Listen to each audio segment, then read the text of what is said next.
Okay, United States versus Canada for the Nations League final, and we obviously don't have Serginho Dest, Weston McKennie available. Miles Robinson is also not available due to injury. And here's the thing. He replaced Weston McKennie with Brendan Aronson. And let me bring in Pete here. Pete, how you doing? Good. I didn't realize we were going live this early. Isn't the game start at 6? Well, it said 8:30 p.m. Eastern time, which is like 8:30. 45 minutes, but I don't know. No, I thought it was. That's weird. It says right there, look, 8:30 p.m. Eastern time. Google had it wrong then. Google Well, was it saying says at 9 p.m. They must have changed it. Cool. Yeah, I don't Let me know. just get the It light says going. I'll be right back. yeah, it says right there. Oh, But okay. where you have where okay. So I just have everyone, to get some light. all right, I'll get it. So everyone, the starting 11 for the United States. Before we start talking about anything here, I want to pull up also Canada's starting 11 very soon. But going through the United States' starting 11, we're gonna play probably in a 4-2-3-1 with Aronson and Yunus Moose as a double pivot. This is almost as an offensive lineup as you can put out in this roster. Yeah. Do you think that perhaps Pulisic is playing inside with Gio in the double pivot and then Aronson on the wing? Because Gio played quite deep at times against Mexico. I don't know. I don't know. Yeah, we'll have to see how it plays out. The thing to me is this. I want to believe that Aronson's not playing double pivot without a six behind him. We've never seen that in his entire career. We've never seen that. No. And he gets pushed off the ball very easily. And Canada's going to be very physical, right? That's probably one of their main traits. I don't really understand that. The easiest and most obvious change would be to simply put Luca Del Torre in for Weston McKennie. But they went with Aronson. I guess all we can do right now is speculate. We have to wait until the game starts. It could be that even though Gio, regardless of how they set it up, Pete, it looks Either like way, it's not good. I mean, it's not ideal for sure. Maybe unless what BJ's trying to do is like, well, let's just completely attack them. Let's go all over. Don't let them play. We'll see what the game plan here is. A little weird. I think Joe Scally being on the right back position, he's probably not going to go forward very often. Might sit back, maybe even A-Rob. That's probably the best. Like, just keep your fullbacks back. I don't think they have to go forward, especially because we're going to be dealing with Alphonso Davies and Tajon Buchanan. Let me do the following. Anyone talking about Zimmerman? He's starting because Miles is injured. Maybe it would have been better to put Richards and Trusty, but that's literally the only reason why Zimmerman is starting today. Let me try to bring up Canada's starting 11. Did you do the sponsor ad yet? Oh, that's a good idea. So, everyone, quick word from our sponsor, smash the like button. And as soon as we're back in 50 seconds, we will be putting up Canada's starting 11. All right. Canada's starting 11 in a second. We'll be back. Thanks, Pete. So, Pete, here's the starting 11 for Canada. And it looks like they changed, right? The first game they played a back four. And as expected, they switched to a back three. It was more we like don't a have 3-4-3 in the last game. Sometimes it looked no, they had a back four last game. It looked like a 4-4-2 sometimes. Against Panama? Yeah, against Panama. It looked more like a 3-4-3. But maybe defensively 4-4-2, but in possession it would become a 3-4-3. Yeah, because Kyle Larin would shift wide most of the time. Oh, this one here looks like a 3-5-2. Yeah, right? this is a 3-5-2. At least it should be. Yeah, so Borjan at goal, the sweatpants goalkeeper. The center backs are going to be Alistair Johnson, Miller, and Kennedy. So a back three.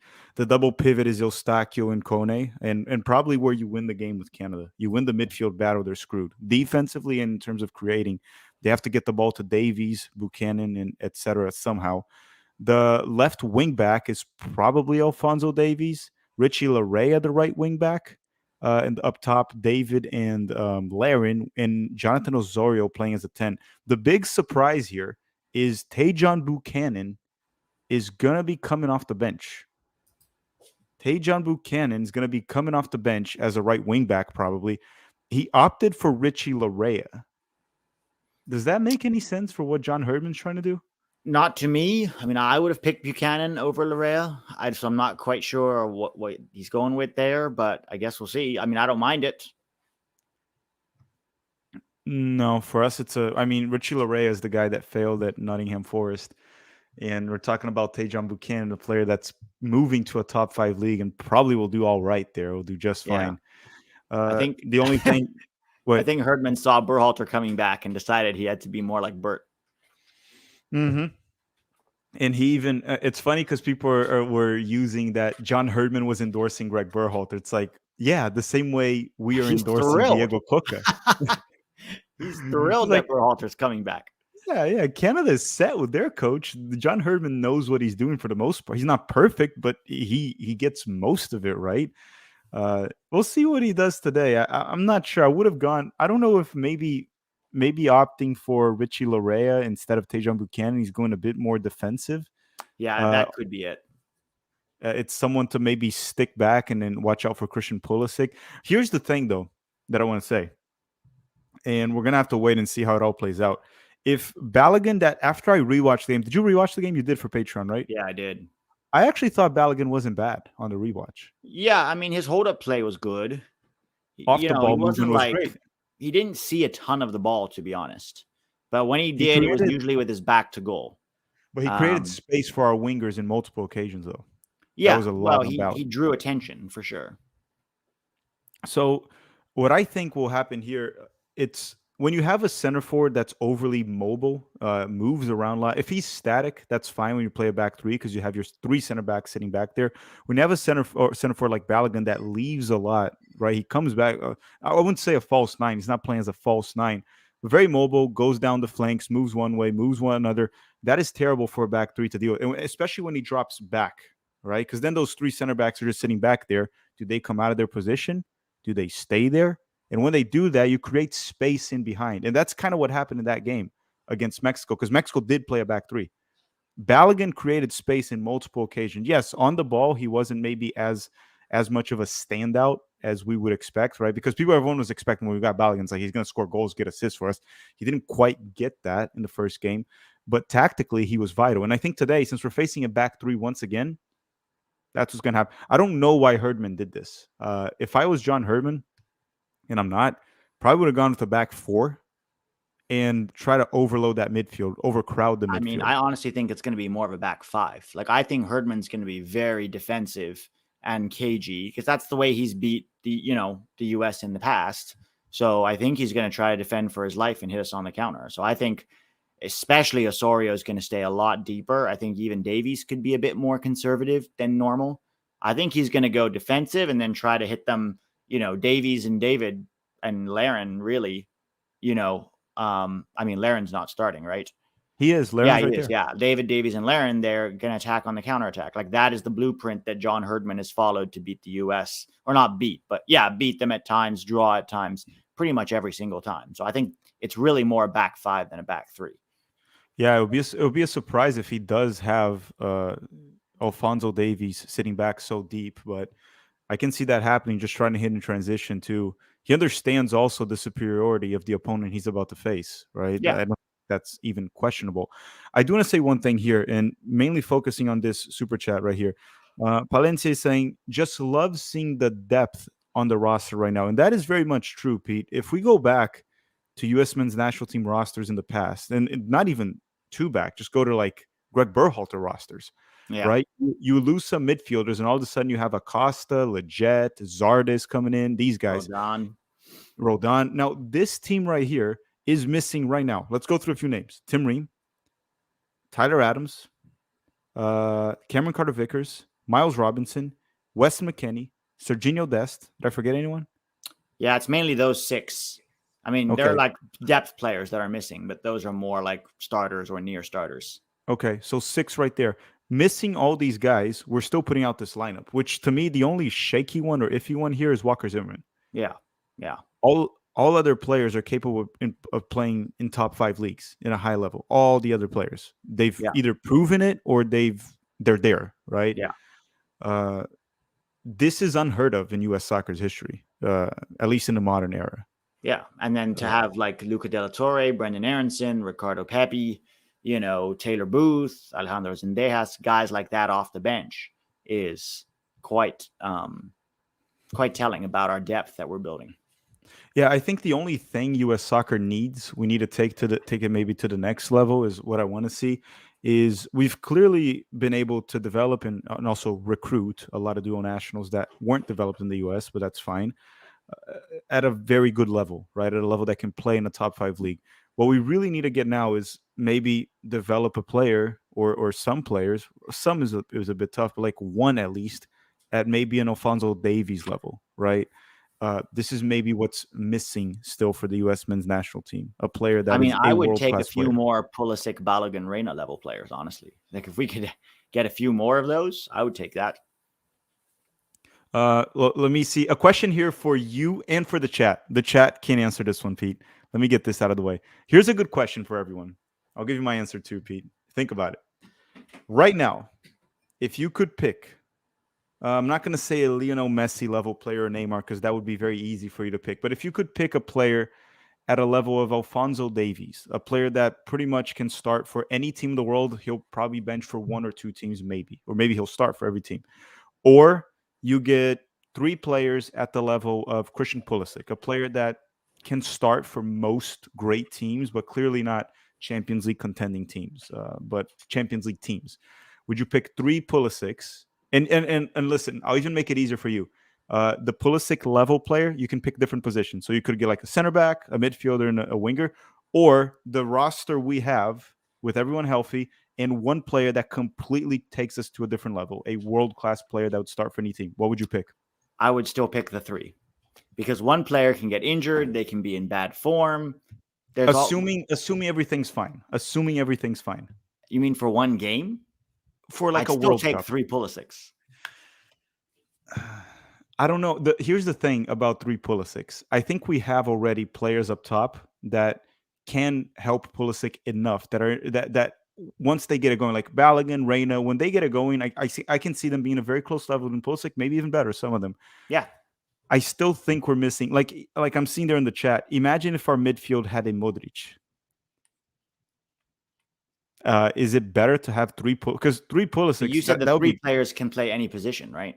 yes. So So that you're could talking about two, maybe a center back, a midfielder, and a striker. How much better is a Pulisic level player at the center back position, right? A That guy who could level, than start like for Tim Ring, Chelsea. A center than back who like could Tim start Ring. for Chelsea. Backup. I mean, but he has started for Chelsea many times. But You could I would argue say that, Chelsea, he started for them many times. He helped them win a Champions League. Like a Champions League levels winning center back, I'd take that because then you can have that. Then you could have a Champions League winning midfielder. yeah, I mean, but obviously you're not going to win it every time.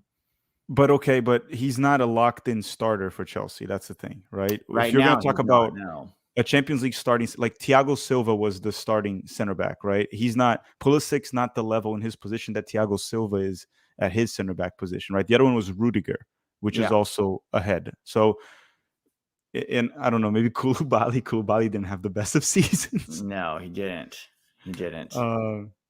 I don't know. I feel like if we could pick a player and have like a mode, like they're showing there too. Imagine if our midfield, Tyler Adams is brilliant, but imagine if we added Casemiro instead of Tyler right there. How much of it? Like you saw how much he changed Manchester United, right? Yeah. Taking it to the next level. You have Casemiro right there. Gio Reyna doesn't have to defend.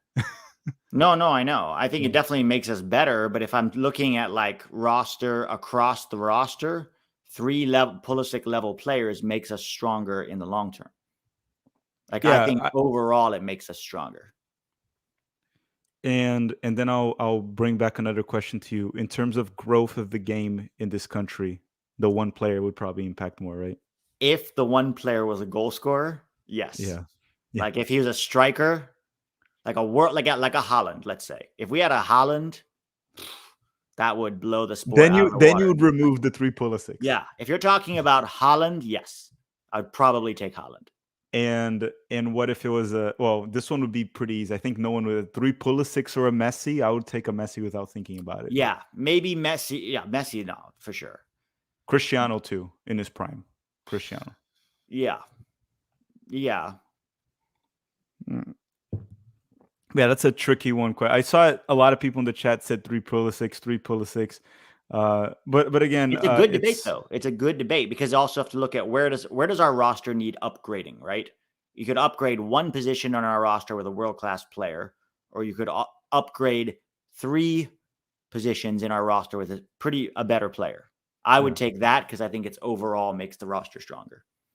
You see, I would argue with you. I don't know if you would agree with me, but I would say like a Christian Pulisic level center back. Would you say maybe a center back like Mark Gehi? Would he be a Christian Pulisic level center back?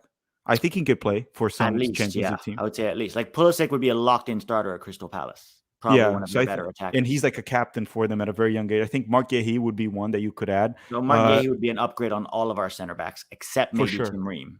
But even Tim Ream, he might be better than Tim Ream. He's definitely fast. That would help quite a bit right there. Yeah. I think he'll be better than Tim Ream. I think long term for sure. Long term for sure. The guy's 21, 22. Midfielder that's like Christian Pulisic level. Very good midfielder. I'm trying to think here. Yeah, it's a tough one because Ward which Prowse? midfield position you're talking about, Ward Prowse, would you take a Ward Prowse? I think Pulisic is better than Ward Prowse. I think Ward Prowse is not quite. I'd say Conor Gallagher. Oh goodness, no. I think Pulisic's better. Conor Gallagher is about Pulisic's level as a bench player for Chelsea. What about Declan Rice? How about Declan Rice? I think that's fair. That's a good player. Rice is probably even though, but wait. Is Declan Rice that big of an upgrade from Tyler? He's not really a defensive midfielder, though, is he? That's where he would play for us, probably. You put Tyler and Declan Rice, that's soccer terrorism right there. I thought Declan Rice was more of an 8. He's like a deep-lying playmaker, like a 6 deep-lying playmaker. Yeah. He's able to distribute well. So he's very good on the ball. Maybe you wouldn't get somebody in the 6. But then you wouldn't get somebody in a 10 because I'd be fine with Gio at the 10. Honestly, I'd probably upgrade the right wing. Like a Pulisic level player on the right wing, like maybe a Raheem Sterling. Yeah. Like a Raheem Sterling would be an upgrade on Weah for sure. Oh, yeah. So if you could get a Sterling, a Gehi, I love that we're picking English players. You could get a Sterling. USMNT fantasy team. Or even Anthony. I know you're going to say Anthony's better, but I think he's as equally disappointing. I don't think he's better than Pulisic right now from what I've seen this season. But is he better than Tim Weah? He might be in prison FC soon. So that aside, let's say an Anthony level player would be an upgrade on Tim Weah, no? Yeah. Yeah. So, no, I thought you said Anthony and Pulisic. You're comparing to Weah. Yeah, Weah, yes. Pulisic, no. He wouldn't be better. So I'm saying similar level to Pulisic, maybe. Yeah. Maybe. So then you'd take, if I could get maybe a right winger, I'd upgrade. I'd probably upgrade at left back too. Alphonso Davies. But he's better than Pulisic. That's the thing. Yeah. I think a center back, a right wing, or a goalkeeper. But then, maybe Onana. like a Onana is it's hard to, like, with these different positions, it's hard to be like this person is definitively above or below Pulisic's You level, see, right? world class would be easy because you can just literally go Erling Haaland or Modric, something like that, and boom, it's over. Pulisic's level, you have to think a little more about where he's at. Pulisic's level, it's and also it's tricky, right? Because Pulisic is like a very streaky player. Yeah. If it's like post-lockdown Pulisic, you're putting like some actual kind of like or a Champions League winning Pulisic. But like right now, Pulisic's value is lower than it's been maybe a year ago. Let's put it this way. Pulisic always shows up for the national team. So you're talking about a player who would 3 players who would show up for the national team the way that Christian Pulisic does. That's a World Cup semifinal team. He did in the World Cup. That is true. I was gonna say he doesn't in World Cup, in World Cup qualifying, right? In the big games, Nations League games, World Cup qualifying. You know what I wanted to do real quick, Pete? We did this for Mexico. Why don't we look at the Canadian starting 11? For Mexico, when we did this, only roughly like 2 players started for the U.S. when we tried to do it. We should look at the Canadian lineup and see how many of these Canadians do we look at and say they would start for the United States today. But before, let me just go through these super chats. Palencia is saying, if everyone's healthy, there would have been 0 MLS guys unless they're young and have potential. Gotta love the growth of the sport. Right now, there's no MLS vet that we need in our roster. Maybe Miles make the roster, but he's probably not going to be in MLS in a couple months anyway. Yeah. Besides him, nope, no MLS vet would be there. Ben Deros is saying, give me one Sebastian Lletget. Did you see the heck is his name? The guy from not Adam, the other guy from the other one, Velasquez. Velasquez. Greg Velasquez still wants Lletget in the national team. Yeah, well, he doesn't say he still wants it. He said he's still okay with it, which is terrible to say anyway. The advocacy for mediocrity from that Yeah, particular yeah, subset. he's a funny guy. He's a funny guy. Uh, 1789 EEUU said head coach is a distraction from the bigger issue that is roster selections. Well, the head coach is the one that That picks picks the the roster, roster. Yeah. so he's literally the problem. I don't know what you meant there. Julian Viva is saying, is it true that Pulisic is having a hard time finding a team because of his wages? Aronson to Newcastle? No, Aronson should not go to Newcastle. He would barely play, if ever. Ever. Pulisic, what happens with Pulisic is with his current wages, he kind of shrinks his market because it ends up just being Premier League teams that can afford that for him specifically, or some very big teams. But anyhow, even when you go to Italy, the teams are not as rich as the Premier League teams, and his wages are high. So is it true? I can't confirm. I don't think Pete has any inside information there either, but it makes sense, the reports. They don't seem fake. I'm pretty sure he's going to move. Like, even if he has to adjust his wages, I think he'll still move. And I think what he meant is like it's a bit tougher because of his salary, and I think it is. His salary does make it shrinks the market, right? Like for Yeah. example, Pulisic going to I'm not saying that this team would be good for him because of the way Simeone plays, but if he goes to like an Atletico Madrid level team, that's not bad for him. But they wouldn't pay those wages, right? They No, for him and specifically. Pulisic should resist the urge to pick money over the right fit, Yeah. because that can be One seven detrimental. 1789 EEU saying head coach's distraction from the biggest issue is roster selection. Example, Miles Robinson and Zimmerman. I don't have too many issues with Miles being in the A roster. Zimmerman, yeah, he shouldn't be there at all. And he doesn't only make the roster, but Zimmerman starts. So yes, but again, the head coaching thing, 1789, you got to understand, he's the one that picks the roster. So it's not really a distraction. The head coach is the issue when it comes to roster selections. That was one of the biggest issues everyone has had with Greg Berhalter. Even people that defended Greg, like he went till the very end with Aaron Long, till the Yeah, very end. to the World Cup. Yeah, To the World Cup. And it's wild to think that Tim Ream might not have gone to the World Cup if Chris Richards was healthy. yep. Like, he might have taken Aaron Long to the World Cup over Tim Ream if Chris Richards was healthy. Think about The that. same way he took Jesus ahead of Pepe. Yeah. Yeah. Maybe that one's not as absurd as Aaron Long, but it's pretty absurd. It's pretty absurd. But going on, they say, so starting 11 here, Pete, which one of the Canadians in this starting 11 would you start in the United States? 3. I would start Eustachio, I would start David, and I would start Davies. So Eustachio over Aronson to play alongside Musa. Oh, in this particular lineup? Hell yeah. Yeah.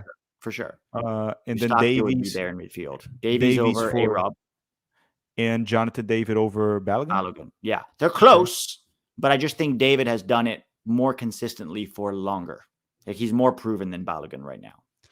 Would you consider Alistair Johnson over Zimmerman? He's not really a center back. That's the thing. It's weird because it's a back three. For Celtic, he's exclusively a right back. So it's this weird. Because he's small. Yeah, it's a weird hybrid situation between right. As a center back, I don't like short players too much. But then CCV blows that out of the water. So, I mean, in this roster, probably. Yeah, I would go with the same there too. And then they're saying Aaron Long for 2026 is saying tricky one. Aaron Long or 2 Harry Maguires? 2 Harry Maguires. Yeah, probably 2 Harry Maguires. You guys got to remember, Maguire sucks for Premier League level, right? Oh, for Man United. Yeah, he doesn't. Long sucks in MLS. Yeah, Long sucks in MLS. Maguire isn't great, but he still is okay. He can play for a mid-table Premier League team just fine, as he has for Leicester in the past. Yeah. Julian Vivas, what do you think of Kohler to Werder Bremen? I don't know much about that young player that signed with Werder Bremen. He's like 18. I don't know much. He's 17 years old. I've never seen him play. He's supposed to be a 6, like a defensive 6, which is interesting because that's a position of depth for us in the future. So it's definitely interesting, but I've never seen the kid play, so it's hard to know. But it's a good thing. I mean, to leave at 17 and go get training there is obviously a good thing, but we have to see what he looks like. They're also in the 2nd division, aren't they? Did they get? I think they survived. Didn't they survive? They survived. Not that it matters. I don't think he's going to play. He's not going to play right away, anyways. Ben De Ross is saying McKennie and Musa over Eustachio. Eustachio's better than Yunus Musa, and McKennie and Eustachio are not the same player. They're depends on what you want, but no, Eustachio is better than Yunus Musa for sure. That's not even debatable. McKennie and Eustachio, different types of players. I think Eustachio has an edge, but it's just different positions. Completely. Yeah, I think Eustachio's a better if you want to control the game. If you just want to go all out raging, then McKennie is your guy. Now, for this game, Pete, is there anything you're concerned about in regards to Canada? I'm more concerned about us than Canada. I'm worried about that left-hand side of or the right-hand side of our defense with Scally and Zimmerman. If Davies is there, and David and Laren are making those little darting runs between those two, I have concerns about that side. I have concerns about breaking down Canada because that's something we've struggled with in the past, breaking down a low block. But obviously, we have better players now. Let's see how rigid it is. But why don't we go through that real quick? Let me bring that up because you talked about we struggled to break down Canada in the past. But let's look at those lineups that Greg Berhalter put out. Very different lineups for sure. I'm going to do that. Let's put up the lineups that Greg Berhalter put to face Canada because this lineup is definitely better, especially to break low blocks. But let's go through it here. Let's go back. When we played Canada in World Cup qualifying, wait, is this as far as it goes? Seriously? The Grenada one? Here, if you just pull up USA, if you just Google USA versus Canada, and it will pull up all the games they've played in like little boxes, and it will have the starting lineups. All right, got it. Okay, so I'm gonna put up here the first lineup. You want me to go? Let me go to Nashville then. The Nashville game first. Go to that one was horrific. Yeah, this was the Nashville lineup. Everyone, this was the game we played at home against Canada, and this is what Greg Berhalter put out. And I think this is an offense that you might have a case against him for domestic terrorism right here. You might have a case. Awful. Legit and Acosta as the eights. This is what he put out. Matt Turner on goal. Dest on the right. Dest was subbed by DeAndre Yedlin that ended up getting torched by Alphonso Davies at one point. You have Miles Robinson and John Brooks. A-Rob on the left. The midfield. Tyler Adams, poor Tyler Adams. He had to play next to Kellen Acosta and Sebastian Lletget. This was most of like Berhalter's thing was he didn't like creative midfielders. He didn't like creative midfielders at all. No, and then what's his name up top? Brandon Aronson that scored in transition. Pifak and Christian Pulisic. The lineup we have today, obviously Tyler not being there hurts us, but it's far superior. Far superior than this one. Close. Right? Balogun is an upgrade on Siabachu or Pifak by quite a bit. Pulisic, great. The midfield with Yunus Musa, Brendan Aronson, and Gio is a better midfield. Tim Way on the right is better than Brendan Aronson. Scally for Dest, a bit more defensive, I guess, but I think it's a bit of a downgrade. Center backs, Richards and Zimmerman, debatable. A-Rob still there and Turner. But going on to the other one, the other match we played Canada was the one in Canada, right? When we faced Canada. That lineup was better than that one, but we got completely torched on that one. Lost 2-0. And this is what he put. Oh, goodness. It's not that much better, actually. It's not that much better. No, it's not. He put Turner on goal, Dest, Robinson, Richards, A-Rob, McKennie, Adams, and Musa, the MMA midfield, which, again, good midfield, but no creativity. We talked about that before. And then Pulisic, and then Zardes and Aronson. Zardes being there, it goes back to what we talked about during the last stream. We talk about this very often, actually. A chain is only as strong as its weakest link. And when you're playing up top with these players and someone is so much below the other players, you kill the momentum every single time. You can't combine. You would give it away. They would launch it up, especially because Greg likes this false nine stuff, right? So you'd play it up to Zardes and he'd take a poor touch and then give it away. So then all of a sudden now Pulisic, McKennie, Aronson, Musa, as they break, the ball's being turned over and they've got to like drop back all over again. And they're just spending their time running up and down the field because Zardes couldn't hold up the ball. And then obviously, I wanted to put this up here for the super chat that they asked to compare this to the one we faced against the Dutch. So against the Dutch, we had Turner, Dest, Zimmerman, Ream, and A-Rob. The midfield was the MMA. Then we had Weah, Pulisic, and we had no one up top, right? We were playing man down up top for that game when we started. Yeah, there was no creativity in midfield, and Ferreira was our 9. Like that should have told you everything. Who was our 9? Jesus. I thought we didn't have anyone playing there. I mean, he played for the Dutch, but he was wearing our jersey technically. I think we would have done better in that game if Greg just didn't put anyone in the center I field. know, Just I know. play man Seriously, down. Just play man down, because that would force us to be very defensive and sit back instead yeah, of pretending we had someone up top. I know. But going back to this lineup right away, comparing the lineups, Jesus and Balogun. So we were playing man down, and you add Balogun, a player that is playing at an elite level. That's a massive upgrade. The defense, we lose Ream and we add Richards. That is a downgrade. Ream is a better player right now, but it's not that big of a downgrade in my opinion. I think there's things that Richards makes up for that Ream doesn't, like speed, right? Better in the air too. So I prefer Ream right now, but I don't think it's that big. Zimmerman, same player. Turner, the same player. We lose Dest and we add Scally. Like I said, it's a downgrade, Dest to Scally, but Scally's better defensively, so it's not like it hurts us so much. A-Rob is still there. Midfield, we lose Tyler, that for sure. And then we went with Aronson and Musa and Gio Reyna right there. So the midfield is less pragmatic and less creative, the one against the Dutch, but the one we have right now seems like a better option to break a low block, create many opportunities. And then you have Weah and Weah right now. So would you say the lineup we have today is better than the one that faced the Dutch? Oh yeah. Oh yeah. I mean, just putting Gio Reyna and Balogun in that lineup makes it dramatically better.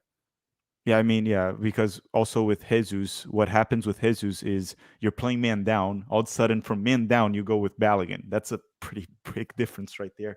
Yeah. James is saying it's a shame that Reem got injured. Him and Cameron Carter Vickers were exceptional versus Iran. I really like that pairing. Yep, and we're, I don't know, with Greg Berhalter being back, I don't think we're going to see that pairing because he's going to keep his good old Zimmerman, especially after Miles leaves MLS and goes to Europe. Then Zimmerman's Miles going to be not the getting called face. up anymore. No, we don't. No more Miles. Miles is gone. Is Greg already coaching the U.S. men's national team today? No, Tiago. To the Greg Berhalter hiring process, it's so ridiculous. It's so ridiculous that they announced him. He's not going to coach us today. That's fair because they announced it mid-camp. But he's not even going to coach us in Gold Cup, which is ridiculous. If he's not going to coach us today or Gold Cup, why didn't they just announce it after Gold Cup? Does it matter? So what you have to understand is he's being hired as the head coach, right? The head coach of the U.S. men's national team. Again, rehired. But he needs the summer off, get this, to focus on big picture items. Please tell me what big picture items the head coach is supposed to be focused on. Not the sporting director. The head coach is now focusing on big picture items. Do you think those PowerPoints are just easy to make? It takes a while. You have to put them does. together. You have to type them. Yeah, he also has to practice how he's going to present it, right? Has to put a bunch of people in front of him, present it, see if it's good, get some feedback, do a 10-hour interview to test his psychology, also create fake analytics to evaluate himself. There's a lot of things going on right there that you don't realize. It takes time. It takes a lot of time. The Greg Berhalter hiring process. We can talk about that all day. It was wonderful. Pete froze again. Pete froze. Should I drop Pete again? Well, let's read the super chats while Pete is frozen. I should, every time he freezes, you know what I should do? Every time Pete freezes, I should sing Let It Go from Frozen. Should sing Let It Go every time. But going on, they say Gonzo9 is saying, is it possible that Berhalter is a U.S. soccer fed puppet with the roster selection? I can't say yes to that, but I can't say no to that. That's what I'll say. So allegedly, yes, maybe. Sort of, kind of, maybe not. Cade Paris is saying, remember Greg Berhalter said we dominated when we lost 2-0? Yeah, we remember that. We lost 2-0 to Canada. And even Stephen A. Smith was talking about that dominant loss. Adam Willen is saying, so the stadium is going to be mostly empty because of L3.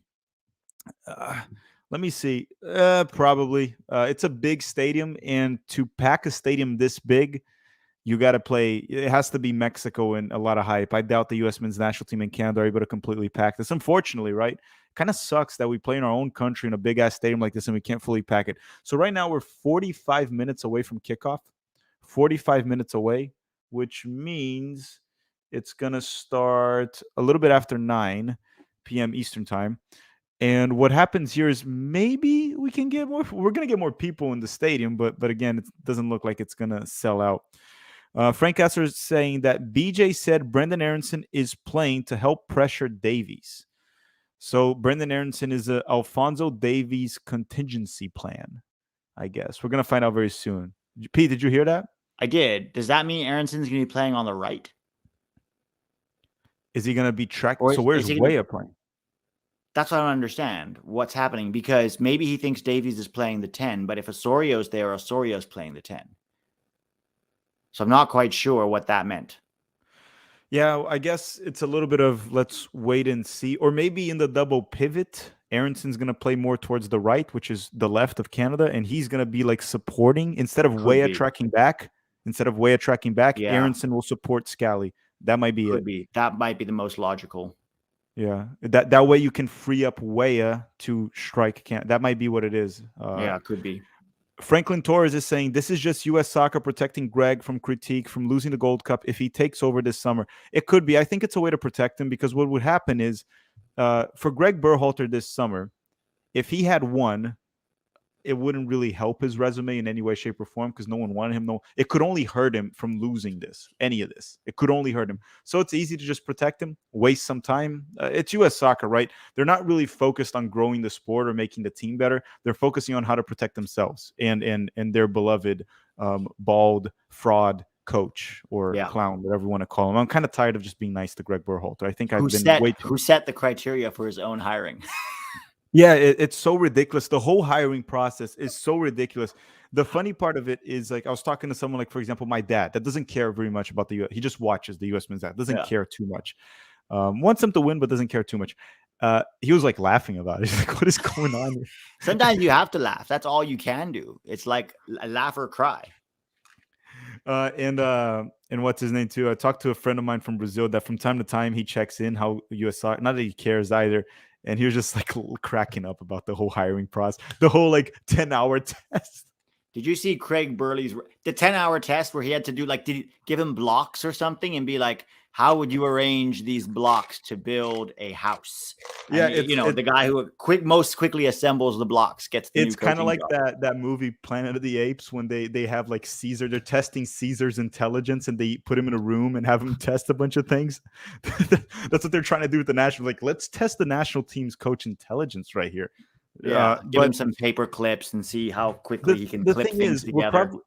What probably happened was they probably try to test like some coaches that have coached in like the Premier League to do things like that. And the guys were like saying, hell no, I'm not going to go there and do that. What the heck is that? The thing is, they got a bunch of coaches and they gave them the building blocks test. But the correct answer was to do a bounce pass with a ball instead. And the only person who passed it was Greg Berhalter. There you go. He does have some accurate bounce passes. Yeah. Bone 6000, a not so rude Canadian, is saying, hey, Tack, you finally got something behind your wall. Congrats. Good luck tonight. Of course. Finally. The white wall is not alone anymore. I mean, it didn't get much, but it looks a bit better, I guess. Barney7181 is saying 4-4-2, Weah and Balogun up top is my guess. Could that be? You're muted. I don't think it's 4-4-2. I think it's a 4-2-3-1 or 4-3-3. I'll go with the 4-3-3. Well, actually, 4-3-3. Would Musa be playing the 6? Maybe. Probably. It's weird because we have to see how it works in practice. We don't know. Until we see it on the field, it's going to be hard to. Yeah, when the game starts, we'll look into how the United States is actually set up. It's very confusing right now. Very tough to determine. It completely caught us off guard the moment we saw Aronson replacing Weston McKennie. As for Canada, they put out the exact lineup we were expecting, playing the 3-5-2. Tiago Martins is asking, who are your 3 favorite players that are in today? Favorite players, or just like, okay, not best, just maybe the ones we like watching the most? Favorite players here today. Gio Reyna is one. I really like Alfonso Davies, so I got to put Alfonso Davies. And I'm going to put Christian Pulisic. Those are my 3. For me, it is Reyna, Richards, Reyna, Richards, Pulisic. Those are my 3 favorites. Oh, no Canadians. No Fonzie? No, I'd 1,000 times rather watch an American play than a Canadian. Andre Guading is saying masked Gio will score. Gio's playing with a mask today? He doesn't have it in the warm-up. I don't see it in the warm-up. Yeah. Maybe he took it off for the warm up. Maybe he just doesn't want to get it shouldered to his face again. Did he break? Maybe he broke his nose. Yeah, maybe we just got to tell him he's not playing Mexico today. Don't worry. No one's going to try to choke you or shoulder you in the face after they're down. Or maybe like just kick you out of nowhere like they did to Balogun. They literally kicked Balogun just for like stealing the ball. He's like, you took my ball. I'm kicking you down. Yeah, it was terrible. The game was a mess because Mexico are just very, very, very bad losers. They're terrible losers. They're not accustomed to it, but they better get used to it. Because also the Mexico I saw today against Panama, they looked terrible. This is terrible. They won 1-0, right? Yeah, it was 1-0, and Panama had 2 goals disallowed. Panama looked better. And again, this is Panama. Yeah, Panama. They looked very distinctly similar, honestly. DJ Biz is saying De La Torre is better than Musa, all things considered right now. Musa makes too many mistakes still. Define better. They're different players, in my opinion. Depends on what you want. I wouldn't say De La Torre. Like if you go on and you say Pulisic is better than Brendan Aronson, yes, that's not debatable. But De La Torre and Musa, I think they're similar players. Musa might be a little better just in the the individual duels than Luka, just because Luka's a little undersized. But I think Luka's probably better on the ball than Musa. Better dribbling, better at like connecting passes and keeping possession. Very intelligent, technical midfielder, but just maybe not as good defensively. Musa's better on long shots too, but he doesn't take them very often for the United States. Valencia, he gets some good strikes for Valencia. I don't know why he doesn't do it. He doesn't score goals though. No, he has like one goal in 2 years. He scored that banger though in Valencia that was disallowed. Remember during the season? Yeah, he's got 1 goal in 2 years. He's not really a goal threat. Never scored. Bone 6000. He's saying that Canada is playing a 9-1 setup tonight. You guys got Jonathan David and Laren, so it might be an 8-2. 8-2. Definitely not a 9-1. 8-2 with Davies joining them in the break. Mm-hmm.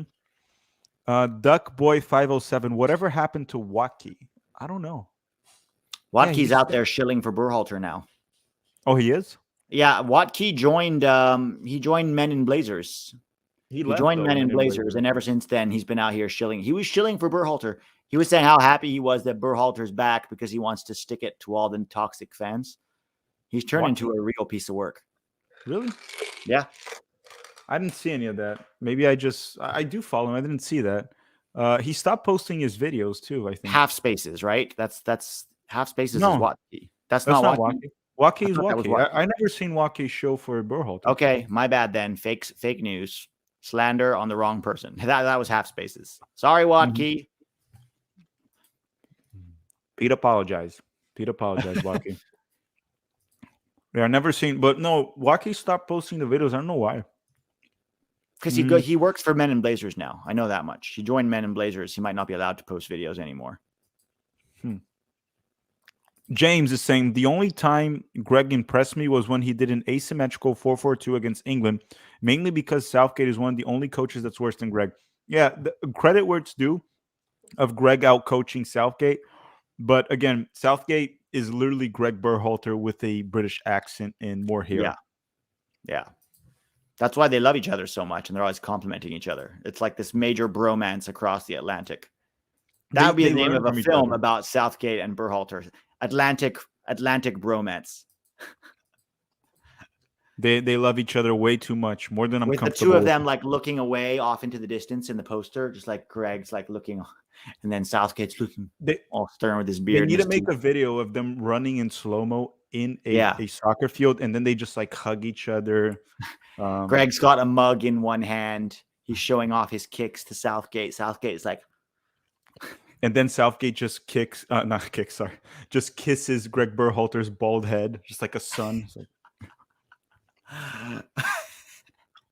Can't say kick. You got to be careful when you say kick and Berhalter in the same sentence. You can't use them in the same sentence. No, you never know what that guy's going to kick. Rusty saying, hope this hasn't been said already, but I'm looking forward to showing the Putin. Putin. I didn't say Vladimir Putin. Sorry. YouTube, don't take me down.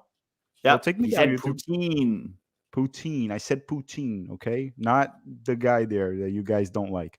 Peddlers, why we don't have free healthcare? USA. They're maple syrup merchants. They love maple syrup. BJ used a 4-3-3 versus Mexico with Gio on the right. Why not Gio in the center?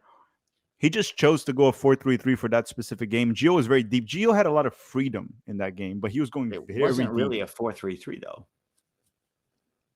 I mean, it was weird because the midfield three was very much rotational. Yeah.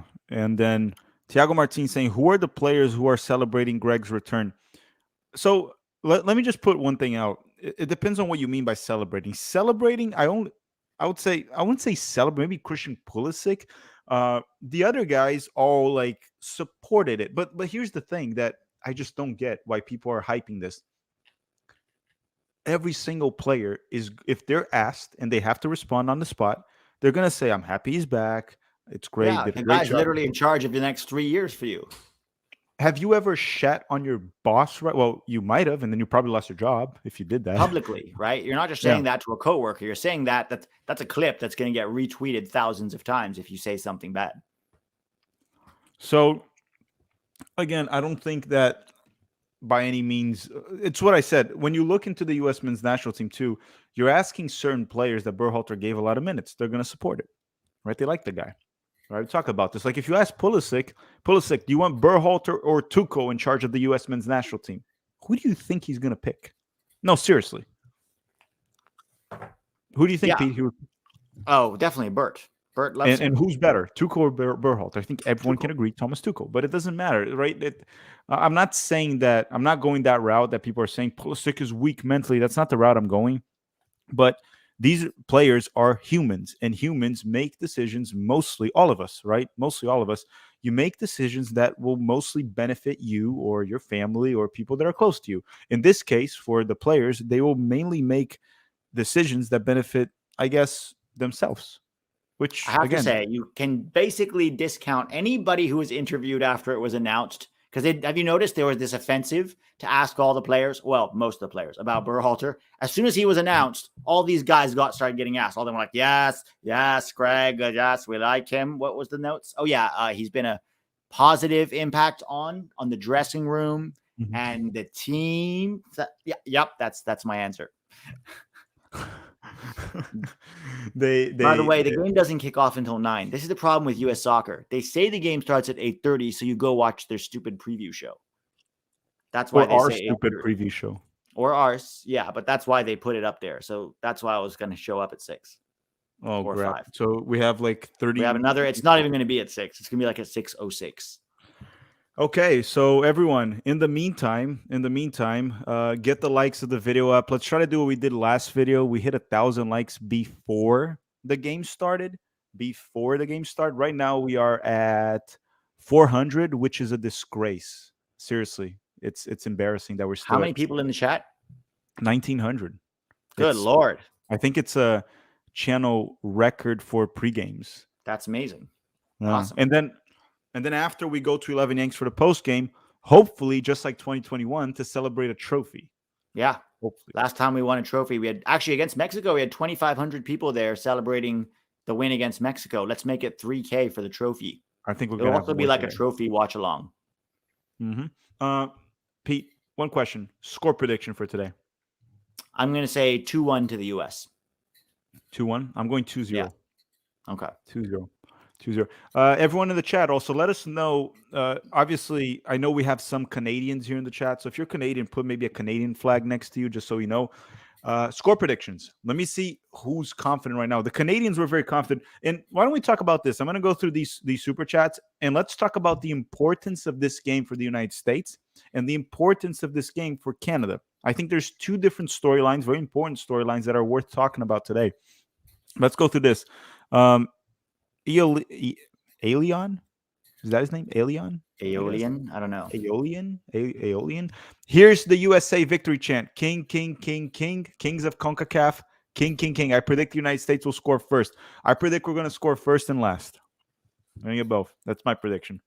Yeet is saying Musa loses the ball too much and needs to mature. He's so lazy on defense. Delatorre and Johnny over Musa.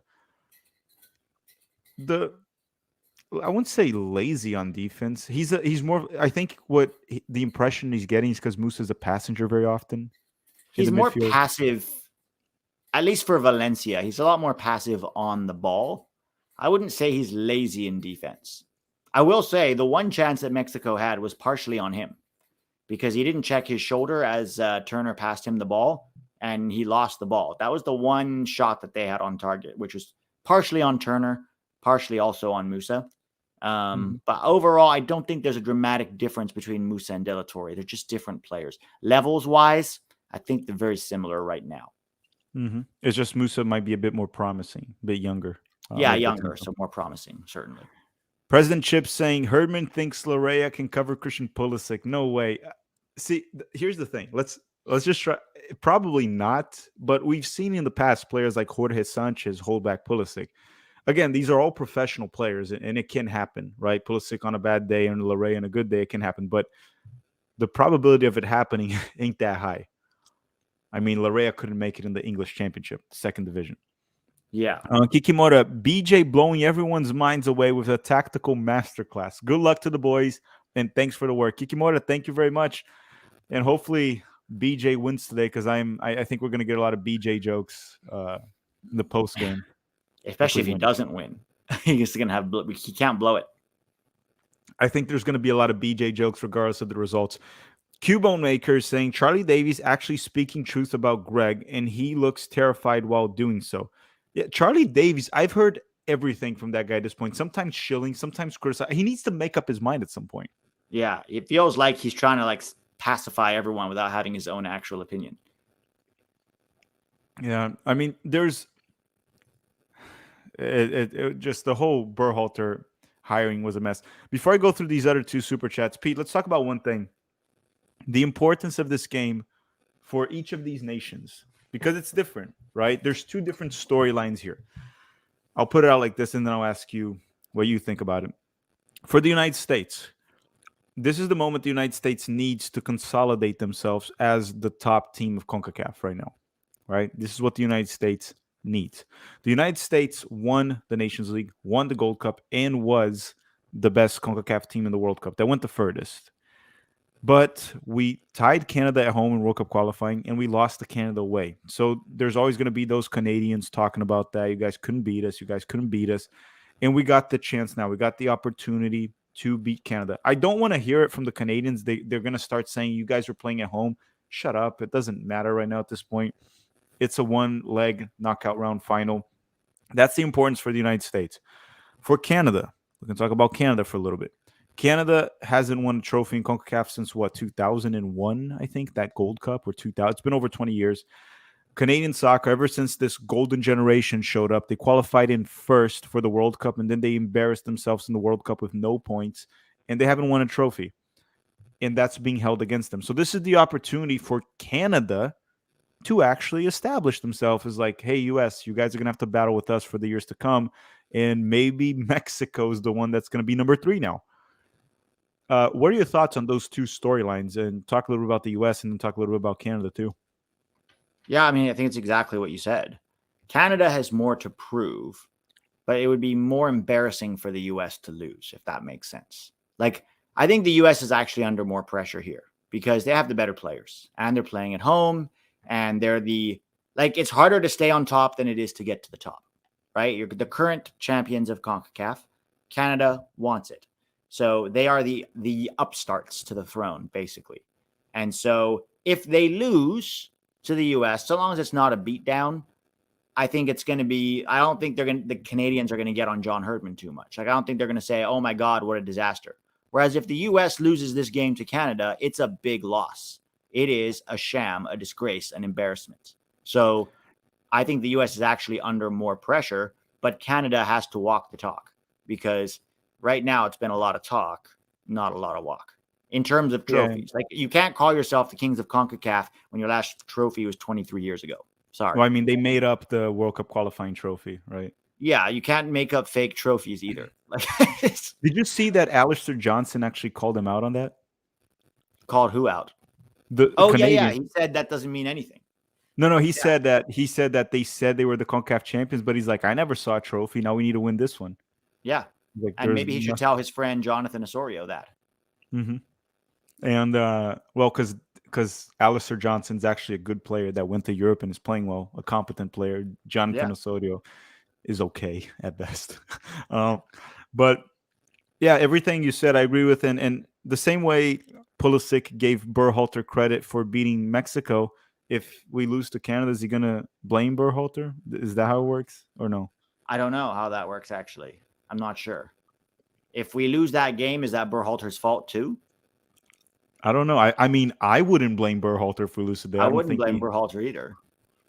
But if That's, that's the way it works, I think it only works when Berhalter wins. His winning record is all we hear about. We don't hear about how he can't win outside the U.S. We had never heard about that one. I mean, I put out. It's crazy because I put out a tweet and I didn't put any opinion on the tweet. All I did was I put the last camp in the World Cup, which was when Berhalter was kind of forced to leave the United States outside of CONCACAF. So I put those two camps. And then people were saying that I was kind of putting in some people, right? Some idiots, no offense to the idiots, were saying that I was kind of nitpicking stats that I wanted to show, which I wasn't. I was just trying to show outside of CONCACAF, which those are the games I could use. Everything else is in the US. Yeah. Everything else is in CONCACAF. So I was like, outside of CONCACAF, this is what happened. So he played 6 games. 6 games. Japan, 2-0 Japan. Completely dominated, outclassed by Japan. Saudi Arabia, 0-0. Both games in neutral ground. They were in Europe. We go to the World Cup in Qatar, neutral ground once again. We tie Wales. They're not even a real country, and we tie them. It's incredible. They're not even a real country, and we end up tying them. And then we tied England. They are a real country, but that was probably the biggest accomplishment of the Berhalter era right there, tying England. And then we beat Iran 1-0, which, again, any coach in charge, I would expect the United States to defeat Iran. Anything short of that is a disappointment, an upset, and a disgrace. And then we get completely outclassed by the Dutch in the round 16. That's Greg Berhalter. Nothing impressive. One win in 6 games against opponents that, for the most part, besides the Dutch and England, none of them were elite. They were good, but none of them were elite. And even the Dutch and England, they're still not like a top 3, top 4 nation in the world. They're good. They're very good. Yeah. That's Berhalter. James is saying the issue is that Almeida is an all-around midfielder at Valencia. Okay, let's talk about Valencia midfield. That takes up his essential role as the ball carrier. He's not good for Valencia. But even if you have another ball carrier, he seems like he's hiding the whole game for Valencia. It seems like he doesn't want the ball, doesn't try anything. He's still a passenger. But yeah, sure, sometimes the players he's surrounding himself don't help him. But even when he gets the ball, too often his passes are too safe and sideways. He rarely runs with it. He rarely plays threatening through balls or balls in behind or line breaking passes. Passes are almost always square or backwards. It's just a little bit passive. That's what I don't like about it at times. Thiago Martins is saying, U.S. women's volleyball won against Brazil today. I actually did not know that at all. But now I do. I didn't know that. Alessandro saying, bricked up for some BJ ball. Good for you, Alessandro. Good for you. Ben De Rosa is saying BJ is gonna blow Canada away. We're not trying to blow Canada here. No, but that's a good one. That is a pretty good one. It's a good one, but we're not trying to do that. Matro, rude Canadian or nice Canadian? Let's see. Rude. Rude. He's saying the best team you faced in the World Cup just lost to Croatia at home the other day in Nations League. This we went further along in the World Cup means nothing. Can I take this one? You can. I have something to say too, but say first. Go. You weren't even competitive in your group, okay? You had 0 points. You were the second worst team in Qatar. You have a good point when you say, like, would the U.S. have gotten out of your group? Probably not. Not with Berhalter in charge and not with that roster he brought. But I promise you, we would have gotten a heck of a lot more than 0 points. You can whine about Morocco, you can whine about Croatia, but ultimately 0 points is 0 points. You have 0 to talk about being the second worst team at the World Cup, okay? And let's be honest, you might not have made it out of the U.S.'s group either. They probably gotten a point, but they probably wouldn't get out. I think so too. I think if you put the United States in that group, I think we probably would not have gotten out. But I can also assure you we wouldn't have finished with 0 points in that group. that wouldn't have happened. Because if you even look at the United States' history in World Cups, we've brought in worse teams, probably worse than Canada's team. We brought teams worse than way Canada. worse. And we've gotten out of the groups. And when we haven't gotten out of the groups, we at least got a point or two. Okay, so what Canada did in the World Cup, I think what happened right there is Canada went to the World Cup. It was a team that had zero pretty much experience in World Cup, a country, right? The Canadians in general, the federation, no experience of what a World Cup meant. And when they got there, it shocked them a little bit. And they learned the hard way that one mistake, Alphonso Davies missing a penalty, boom, you're punished when you're facing elite teams. And that's what happened to Canada. Regardless of the thing too is, if you don't want to get placed in such a tough group, which Canada won't be in 2026 because they're a host nation, win trophies, because then you move up the FIFA rankings and then you get a better seeding and you'll be in a better group. The United States won the Gold Cup, won the Nations League. We were well ranked in the FIFA rankings, so we got a better seed and we got in the easier group. We weren't placed in an easier group because FIFA likes us. It was because we had a better FIFA ranking. Also, what Canadian fans love to ignore is that they weren't even going to make it into the Ocho.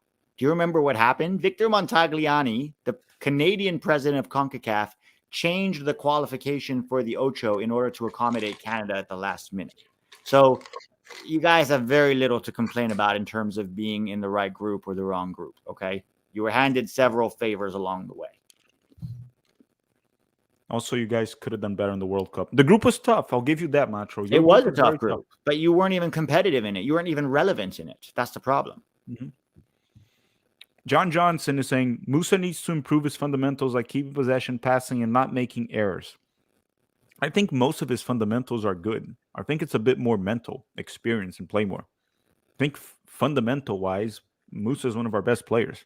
Maybe because he had a better development than most of our players, too.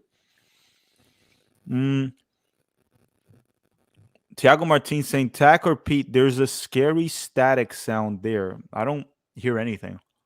Does anybody else hear it? Yeah, does anyone else hear some weird static noise?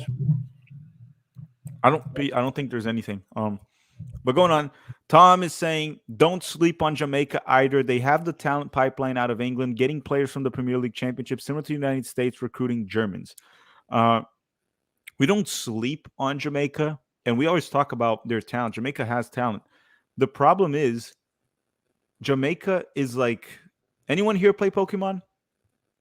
If I had to put a Pokemon for Jamaica to be, they are Voltorb. They self-destruct every single time. Jamaica is literally Voltorb. They self-destruct. There's no doubt Antonio, he's a fantastic center for, especially for CONCACAF. Leon Bailey, Ravel Morrison, decent player. D. Cardova-Reed, Ethan Pinock. Great players that they have. Andre Blake on goal. They self-employed. They're the Voltorb of CONCACAF, Jamaica. Dominic Jimenez saying Pulisic's 100% the best U.S. player ever. I'm a Deuce fan.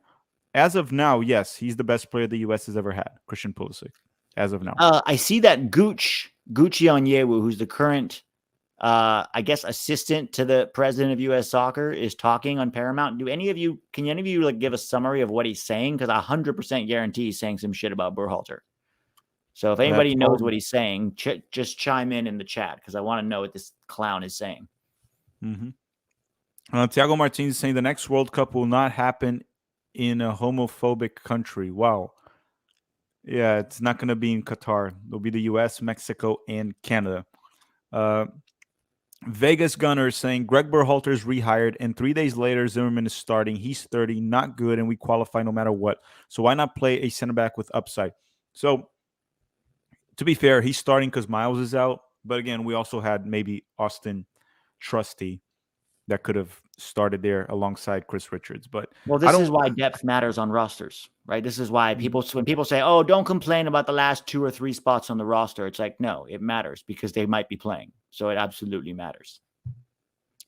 James is saying he's an Everton fan, and Damari Gray ain't it for Jamaica.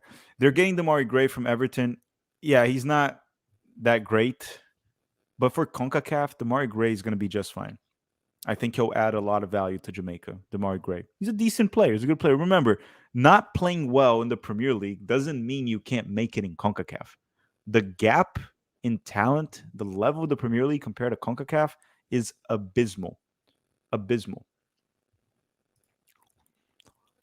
Tom is saying the United States is Psyduck. Greg Berhalter is hurting itself in confusion. The thing with Psyduck, for anyone that doesn't know, if Psyduck gets a headache, his head can explode.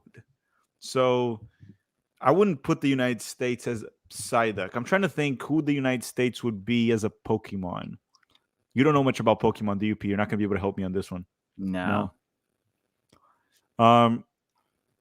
I would say nowadays Mexico is more of like Psyduck, right? Psyduck is just like a very weird Pokemon, very weak also, not very good. Actually, no, wait, very weak Pokemon. Oh no, Mexico is Magikarp nowadays. All they do is splash. They do nothing else. Mexico is gonna be Magikarp. And the United States will be Gyarados. We used to be Magikarp. We've evolved to Gyarados in CONCACAF, not in the world, in CONCACAF. We're Gyarados now.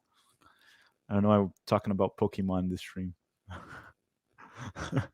But let's go back. USA's Mr. Mine.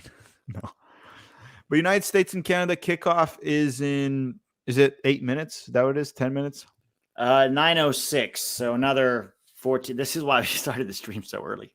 Why did they Because they want to make sure you watch the propaganda they can spit out on Paramount Plus for half an hour before it starts. They lie to you. It's U.S. soccer. Guys, as a rule of thumb, do not believe any piece of information that U.S. soccer puts out. You will be safer and happier and more smart. You'll be smarter in life if you just automatically take everything U.S. soccer says, including simple things, with a complete grain of salt. Yeah, it's just that when I see the actual federation put on screen, it says right there below Tim Weah tonight at 8:30 p.m. Eastern time. I just like, why would they lie to me? Right, 8:30 p.m. All good. It's freaking 8:53, and we haven't even done the national anthem yet. No, it's not going to start till 9:06. Yeah, I hate this federation so much in so many levels. I even put a picture today. I took a shit today in the restroom, and the U.S. Soccer Federation came out. It really did. I looked at it. I was like, holy crap. I just put the U.S. Soccer Federation in the toilet. I really tried to give them the benefit of the doubt for this last 6 months. I really did. I was like, all right, let's give them maybe they've changed. Maybe there's new management. Nothing changed. Nothing changed. The same board of directors is still there. And by the way, Greg's brother is the deputy commissioner of MLS, while Don Garber, his boss, sits on the U.S. Soccer board of directors. Okay, think about that. His brother is the number 2 at MLS. The head of MLS sits on the board of directors, and it was one of the votes for Greg Berhalter. So the amount of collusion and cronyism and the nepotism is still going on. Still going on. Anyone pretending that just because Jay's not in U.S. soccer, he's still influencing U.S. soccer through his position with MLS. So I don't know. I mean, I didn't watch it, but Tiger Turner's saying, Gucci's saying that Greg is going to evolve. What do you mean evolve? Greg's a Pokemon now? You're going to put like the Thunderstone on him and he's going to become Jolteon? They said that over the course of his first tenure as well. Like, it's all cheap. It's all words. Give me actions. Like, I will believe nothing. All the data points to Greg does not evolve because he's stubborn and arrogant and always believes he's right. Or he does in an unacceptable rate, like so slow. Slow. Way too slow, you know? Atomic Ant is saying, give your top 7 CONCACAF teams right now. So U.S., Canada, probably like just put in this order. Then probably Mexico, number 3. Number 4, I'm going to go with a team that made it to the World Cup. I'm going to go still with Costa Rica, despite the aging generation. Number 5, if they don't self-implode, Jamaica, in terms of talent, it's Jamaica. But again, we know how they are. Then probably Panama, number 6, right? They've made it this far. And then I would say El Salvador. El Salvador or Honduras. Maybe Honduras is a bit better, but El Salvador is more well-managed. I don't think Honduras is really that much better right now. I think El Salvador got unlucky to be in a group with the best team in CONCACAF. Yeah, they probably could have gotten through. They gave us they tied us away and only lost 1-0 at home. Like, if El Salvador was in Panama's group with Costa Rica, they might have got through. They're saying, Wuxia Game Central saying, U.S. soccer is slow, bro. No, U.S. soccer is Team Rocket. Slow is generous. They're Team Rocket.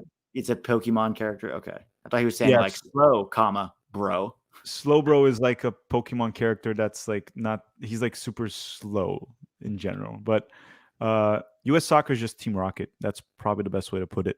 AJ, it's the criminal organization in Pokemon, by the way, if you don't know. Oh, okay. That's about AJ right. one, Sounds about yeah, right. yeah. AJ 141, because I saw your confused face. You're like, "What's Team Rocket? What's that? Is that like NASA in Pokemon?" No, no, it's the criminal organization. Uh, Jason, new name. At the stadium. Let's go, brothers. Won't watch the Gold Cup, but great last game before I saw Greta. I was like, you talking about that? Uh-oh. Yeah, I was How like, is he dare talking you, about AJ? How dare you not watch the Gold Cup? yeah. Yeah, I thought he was talking about Greta, the environmentalist chick there. But Greta, great last game before I tune out. Always with the boys. Have fun, man. Enjoy. I know the stadium is probably not going to be sold out, but you're still going to have a blast. Allegiant Stadium is a beautiful stadium, and hopefully you celebrate a win, a trophy. Joe Schmo is saying Aronson over De La Torre will determine the outcome. That is the iffy part of this, like what BJ is trying to do here. That is the iffy one. But we'll see how we actually set up. Thiago saying, is Christian Pulisic the best choice for captain in the United States right now? With this team, the thing is too, the whole thing about the captain armband is a bit overrated of what people do. Does anyone know what the captain armband actually is? All it means, and it's not Communicate even with the ref. respected. It's the one that it's technically the player that talks to the ref in the game, but everyone talks to the ref, right? All players. You can still be a leader without the armband. So it's a little bit over it. Maybe Pulisic's fine to talk to the ref, right? Maybe he's fine. Cameron Tripp saying Greg is Diglett. Why Diglett? I'm trying to think why. Why would he be Diglett? Tom is saying USMNT is Snorlax, big and mighty, but in it. No, USMNT is Team Rocket. Oh, no, sorry, not USMNT, US Soccer. US Soccer. Matthew Dominguez saying, who's run worse, US Soccer or the LA Galaxy, and why? Let me just make one thing clear. LA Galaxy. Because US Soccer, it's ran poorly for our interest. For the ones that are running it, they're running it exactly as they intend. It works exactly as they intend. So one can argue US Soccer is actually well ran. Some of us are just not accepting what it's meant to, what the ones As a in charge. criminal organization, it's well run. Yes. Yes. Allegedly criminal organization. We're trying not to. But to be fair, they don't do well at making money. They're not great at making money, considering the market that they inhabit. They don't do well with making money. I don't know, man. Someone made money with Sportsology right there, because what did Sportology do? Yeah, someone made money. Can you imagine like being hired? We think you should hire the guy you just had. Thank you for the $800,000 you just paid us, or whatever it was. I want to see the end of year statement. How much Sportsology was paid to say hire Berhalter? Or it was more like, Sportsology, we want to hire Berhalter, but we'd like you to recommend it so we don't look nepotistic and cronyistic. Can you, if we hire you, can you say Greg Berhalter like 3 times into a camera? We'll shoot you from different angles, just saying hire Greg, so we have like plausible deniability. And yeah, like, $500,000. He passed the bounce pass test, the psychological test, passed the bounce pass test. His paperclip organization was phenomenal. You know, his coffee mug collection was impeccable. He barked like an African dog 4 times on cue. It was great. It's like, ooh, ooh, ooh. Tonight we are dogs. We are African dogs. Somebody should auto-tune that. That might have been the most cringy moment. You know what's interesting? John Herdman sings the Canadian anthem. He's not Canadian, right? Yeah, he's not. But he's representing Canada, so he sings. I know, but usually, even in South America, when a foreign coach is coaching a national team or something, or they don't sing it. They just respect it. They don't sing it. It's a bit different. But personal props choice. to him. Props to him. Cooler is saying, we will never get past round of 16 with Berhalter in the World Cup. You never know. Like, depending on the matchup, you could. Could happen depending on the matchup, right? We played the Dutch because we finished second, but let's say we beat England in that game, which we almost did. We would have played Senegal and maybe we would have advanced, right? Maybe we would advance. Blaine Brown, thank you for the super chat, Blaine, but you didn't write anything. So if you try to put in the regular chat, I'll read it, Blaine. I'll try at least to find it. James is also saying, why didn't we play this in LA, Atlanta, Seattle, New York, or Chicago? Well, that's not US Soccer, the Vegas one. That was CONCACAF. But also Atlanta and Seattle can't host because they don't have grass. Yeah. And New York is a baseball diamond. Yeah, unless we play at MetLife. But MetLife is also a massive stadium, and You it would would not be fill empty. that up, I don't think either. No. I mean, there's more people than I expected. S. Nelson, you can look at the stadium and see where the seat pricing jumps. Yeah, but that's for any match where it's not completely sold out, and it's actually kind of sad that the United States can play a final with Canada in the US and we can't pack the stadium regardless Well, of it the depends size. on prices also, right? Like how much is US Soccer charging? Or is it CONCACAF that decides ticket prices? Probably CONCACAF for this one. Probably CONCACAF. Joe Khan, thank you also for the super chat, Joe. Thank you. Didn't write anything right there. I think it's CONCACAF that puts the prices, but Pete, it's in Vegas too. Like for example, me or you, for example, we're not going to go to that game in Vegas, right? It's not just about the ticket. You have to try. Like Vegas alone is not going to fill the stadium for the U.S. men's national team. So No. you'd have to get people to go there. That's a trip. You have to probably take off work. You have to get a flight. You have to pay for a hotel. There's some more costs into it. I will say though, Mexico packs it wherever they go. So in some ways, there's not a lot of excuses for us. If Mexico fans can pack the stadiums wherever we put it, they will get there and they will pack it. Then we kind of have no excuses. No. I'm not putting an excuse. I'm just saying that the ticket price is not the problem. And again, with Mexico fans, you put the ticket price, the price that it is, they pack it. Right? Yeah. Yeah. Kyler is saying, I feel like Brendan Aronson is better defensively and physically than Luca De La Torre, but if defense is the goal, why not Cardoso? Is he Brendan Aronson better defensive than De La Torre? I think the issues that De La I think Torre he has works harder than him. I don't know if he's Yeah. necessarily better defensively than him. Yeah, and he also does get out muscled quite easily, even easier than De La Torre from what I've seen. Lou Kutri is saying Charlie Davies just said on TV that Canada are the favorites because they won World Cup qualifying. Yeah, I'm done listening to Charlie Davies at this point. Charlie's off his meds again. Just like again, just saying I'm done with that. Richard Brown is saying he also keeps flip-flopping in his opinions. Like he goes That's what I'm saying. back. It's just like Richard Brown is saying, will we ever know if the Federation actually interviewed anyone and who exactly? The only way to know is not asking the Federation, but asking a bunch of coaches. I can confirm right now, we've talked to people close to Hugo Perez. They did not contact or interview Hugo Perez. We need to ask the people close to Marsh if he was actually interviewed or was all BS. We need to ask Cherundolo said he wasn't also. Cherundolo wasn't. Patrick Vieja, someone has to ask him if he was actually interviewed. The only way to know is if people ask. I'm sorry, like we're dudes on YouTube, and I don't know about P2, but I've been cut access from so many different things with US Soccer and MLS that I can't really ask. Like there's no way from the in general. So I can't do much about it. But if someone could, a reporter, a serious journalist, if there was an actually serious journalist in US Soccer, he would go asking everyone that was potentially a candidate if they were interviewed. Jacob Ramirez saying Gooch was just acting like USSF's B. I'm not reading that, but yeah, I mean, they pay his salary, right? He's not going to go on. It's so dumb also to ask him like about Greg Berhalter. He's obviously going to hype it. What else is he going to say? He's his boss. He's one of his bosses. Alex Bio. Sorry, go ahead. Alex BR is saying the USMNT doing really well in the World Cup is in conflict with MLS marketing. Unless we do very well with MLS players, but if we play MLS players, we're not going to do very well. We have to play our best players, and our best players don't play in Europe right now. But everyone, before the game starts, which is going to start very soon, the teams are ready, set up to play. Make sure to hit the like button. Let's try to hit 1,000 likes before the game starts. Right now, we're at 819. Let's try to hit 1,000. Remember, when we hit 1,000, the United States wins. Not superstitious, but I mean, if it works, you're not it works. superstitious. You're just a little stitious, like Michael Scott.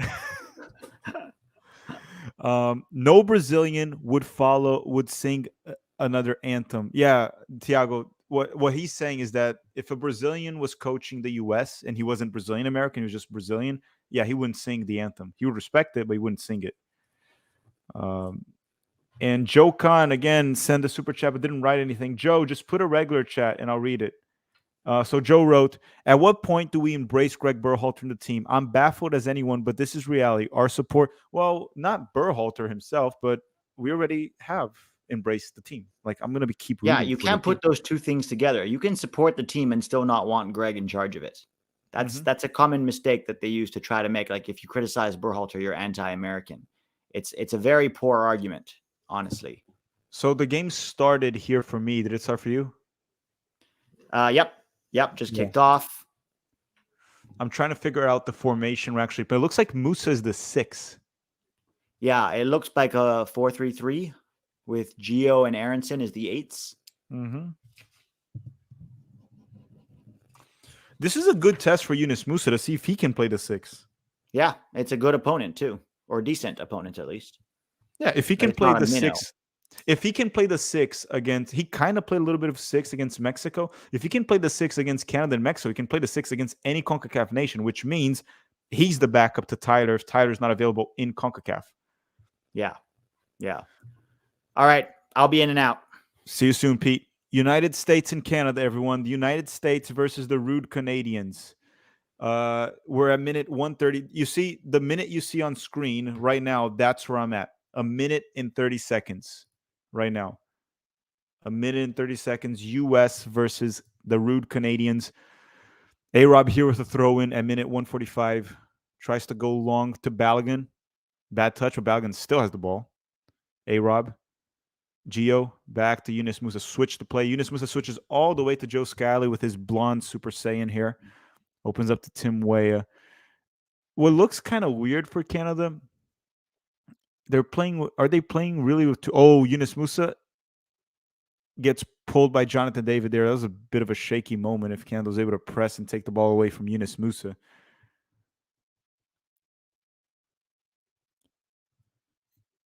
So I'm trying to figure out Canada's formation. It looks like Canada is playing a 5-3-2. They're playing with a back five. Alphonso Davies is very deep as a left back. Alphonso Davies very deep. Obviously, if they need a goal, they're going to push Alphonso Davies higher up the field. But Davies is looking more like a Gio Reyna. Gio Reyna finds Tim Weah. Tim Weah leaves it to Gio. Gio, get a shot, Gio. Get a shot, Gio. Gio with the shot deflected save by Borja. Gio Reyna. It looked like it was deflected. First, a decent moment right there. Giovanni Corona saying bigger media failure, Greg's hiring or the Iraq war? Well, Iraq war, because it's a war. Wars are always worse. So definitely the Iraq war. What's our formation? We're playing a 4-3-3. We're playing a 4-3-3. Gio and Aronson are playing as the dual 8s, and it looks like Musa is our 6 today. Yunus Musa is playing as a 6. And here comes Alphonso Davies. And Scally and Aronson were there. So this is what they were talking about. So Aronson is playing as a like in the 8 position next to Gio Reyna, but he's drifting a bit wide, right, towards the right. He's the one in charge of helping Scally. Actually, he is mainly on Davies, and Scally is covering Aronson.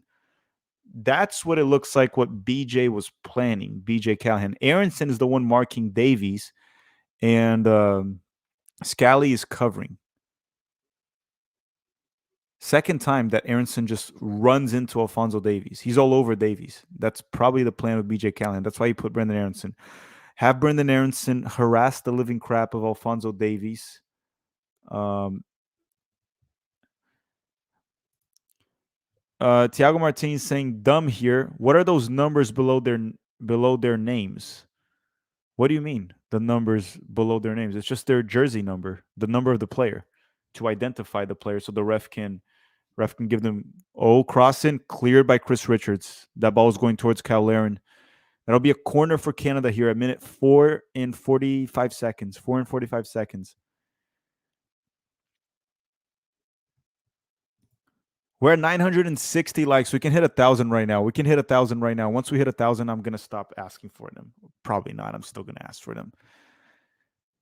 I'm a like merchant. Okay, corner goes short. Alfonso Davies, Eustachio will get in a cross. Cleared by Chris Richards once again. Musa wins the header. Tim Weah. Oh, Weah, that's not a smart back heel there for Timmy Weah. Not a smart back heel. Okay, we hit 1,000 likes. Thank you very much, everyone. Thank you. Thank you very much. Scally heads it back to Matt Turner at minute 5 and 20 seconds here. Matt Turner opens up to A-Rob. A-Rob goes inside. Gio Reyna. Reyna protects the ball. Still has it. Kind of trapped. A-Rob, that's not a great move by Reyna. Just kind of gave the ball away to A-Rob. That would be a throw-in. Throw-in for the United States here. Down the left side with A-Rob. Take Zimmerman out. The game just started, guys. Let's be a bit patient here. Zimmerman didn't really do anything wrong at the moment. Zimmerman with the ball. Walker Zimmerman opens to Joe Scally, finds Yunus Musa, and Canada's able to take it, but Yunus Musa still has it. Oh, bad ball by Yunus Musa again. Oh, okay. I think the guy meant the FIFA rankings. Oh, Tiago. So the number below the name of the country right there is the FIFA rankings. 47 is Canada's FIFA ranking. And here comes Tim Weah. Tim Weah gets the cross that was going to Balogun, and it's cleared. Was that Scott Kennedy clears it? That'll be a corner for the United States. Yeah, and the United States is ranked 13 in the FIFA rankings. So the numbers you're seeing on screen below the names is the FIFA ranking. Corner kick for the United States, and Gio Reyna will be on set piece duty.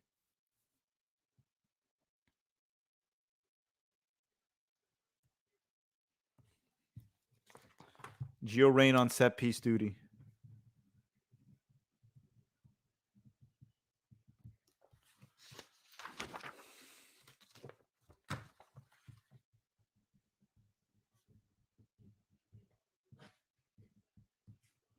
Okay, cross in from Gio. Good delivery, but he couldn't reach. It was Joe Scally. Joe Scally. He's going to get in a cross for the United States. Good ball from Scally. That was cleared again. I think it was it Scott Kennedy again? Zimmerman. Ooh. Ooh. Zimmerman almost scored a banger. What a lefty strike by Zimmerman, man. That was very near the left post. Imagine Walker Zimmerman scores that. Yeah, Tiago, my bad. I know you meant the 47 and 13, so that's the FIFA rankings, Tiago. My bad. My bad. That was my mistake. I didn't know you meant that. Man, Walker Zimmerman just pulling a Zinedine Zidane right there.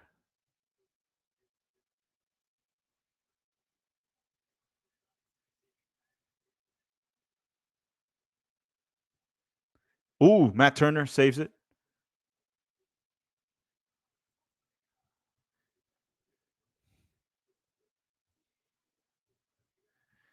Kyle Larin with the shot, but an easy save here by Matt Turner. Good moment there for Canada. Bit of a good moment there with Kyle Larin. Richie Larea. And the United States recovers the ball with A-Rob. A-Rob all the way back to Chris Richards. Chris Richards in possession. We are playing a 4-3-3 for sure with Yunus Musa as the 6. I'll say one thing. Once again, if Yunus Musa can play the 6 against Canada, that means if we don't have Tyler, Yunus Musa can start. Oh, Pulisic. What are we doing, Pulisic? And here comes Canada in transition. Ismail Kone. Kone opens up the play. That looks like Jonathan David. No, that's Richie Larea. Richie Larea back to Kone. Kone finds Eustachio. Ooh, good ball from Eustachio to Larea, but Larea sucks, and he gives the ball away.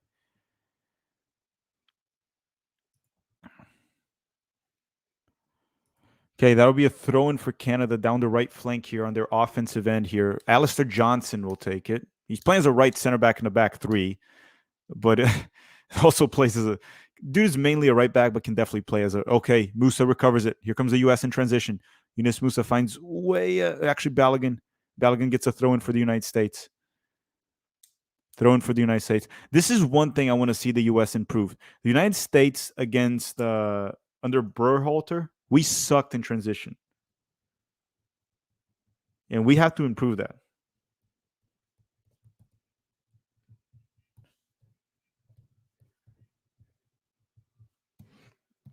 Okay. Scally goes long to Pulisic. Good touch. Pulisic, this could be dangerous. Still has the ball. Good recovery there by Alistair Johnson. And he finds Weah. Here comes a cross. Weah, Timmy Weah, Balogun. Ooh. Balogun almost got the United States a goal, but he got blocked. Beautiful cross there. Low cross by Weah. Those Weah low crosses are just wonderful. And Alphonso Davies just runs out of bounds. Great moment here from the United States. Pulisic finding Weah. Weah gets a low cross, but Balogun, when he finished, it got blocked in the very last second in the small box. Good ball by Weah. These low crosses from Weah are just brilliant every single time. Thiago Martinez saying, I just checked the United States, one position ahead of Germany. Yeah, the United States in the FIFA rankings are ahead of Germany. I mean, Germany got knocked out in the group stage 2 World Cups in a row. Balogun. Ooh, Balogun.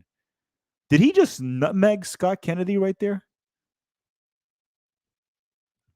Need to see that replay there from Balogun. That's someone's son, Balogun. Take it easy on that guy. That might even be someone's father. Okay, it wasn't a nutmeg. It wasn't a nutmeg. Corner kick for the U.S. Gio Reyna on set piece duty today, not Christian Pulisic. That was definitely better. Okay, Gio Reyna will take care here. Corner kick for the United States with Giovanni Reyna. Gio Reyna delivers. Go! Go! Chris Richards! Go! Let's fucking go! That's what happens when you have good set piece takers. Chris Richards, 1-0 for the United States. 1-0 for the good guys.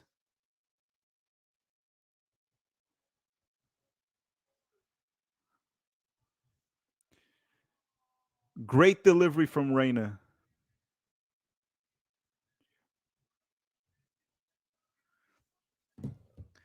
Great delivery from Gio. And then Chris Richards opens the scoreboard. United States won.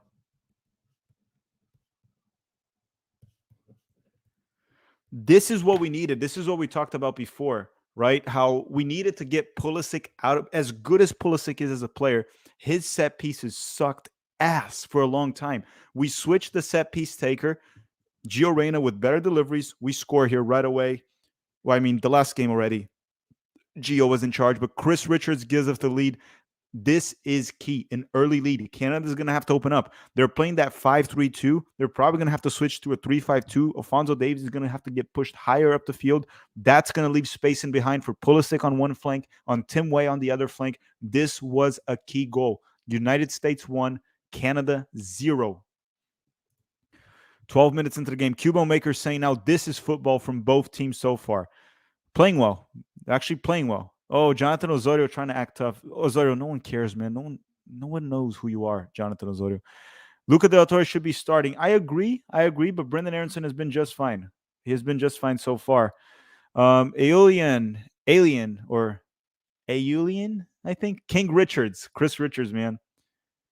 Chris Richards. And Richie Larea tries to go through. That'll be a corner. No, that'll be a goal kick. Goal kick for the United States. Goal kick for the United States.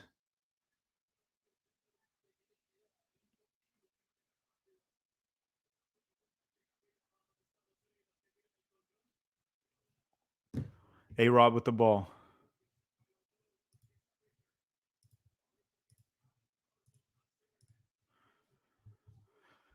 Chris Richards with the ball.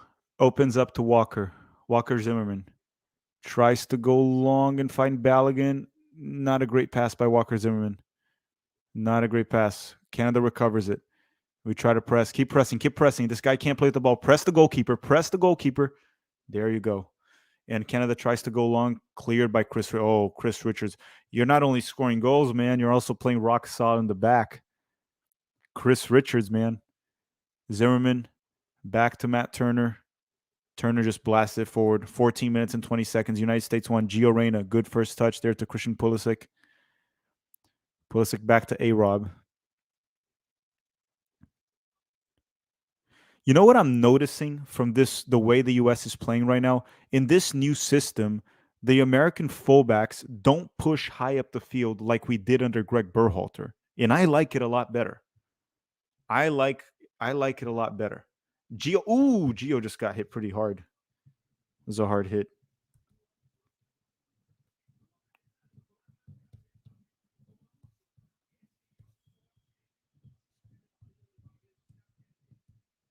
Okay, free kick for the U.S. Scott Kennedy got a yellow card. Gio Reyna drew a yellow card.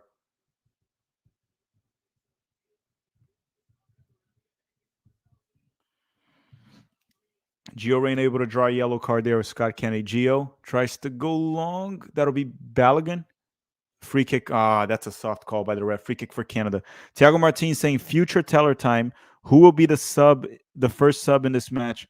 The first substitution, I think maybe De La Torre for Aronson at some point. I think that's one we should be expecting. De La Torre to come on. I wonder if Johnny would play today. I don't know what the first sub would be. Maybe Pepe for Balogun at some point, depending on how Balogun's playing. Last game, Pepe came off the bench and scored.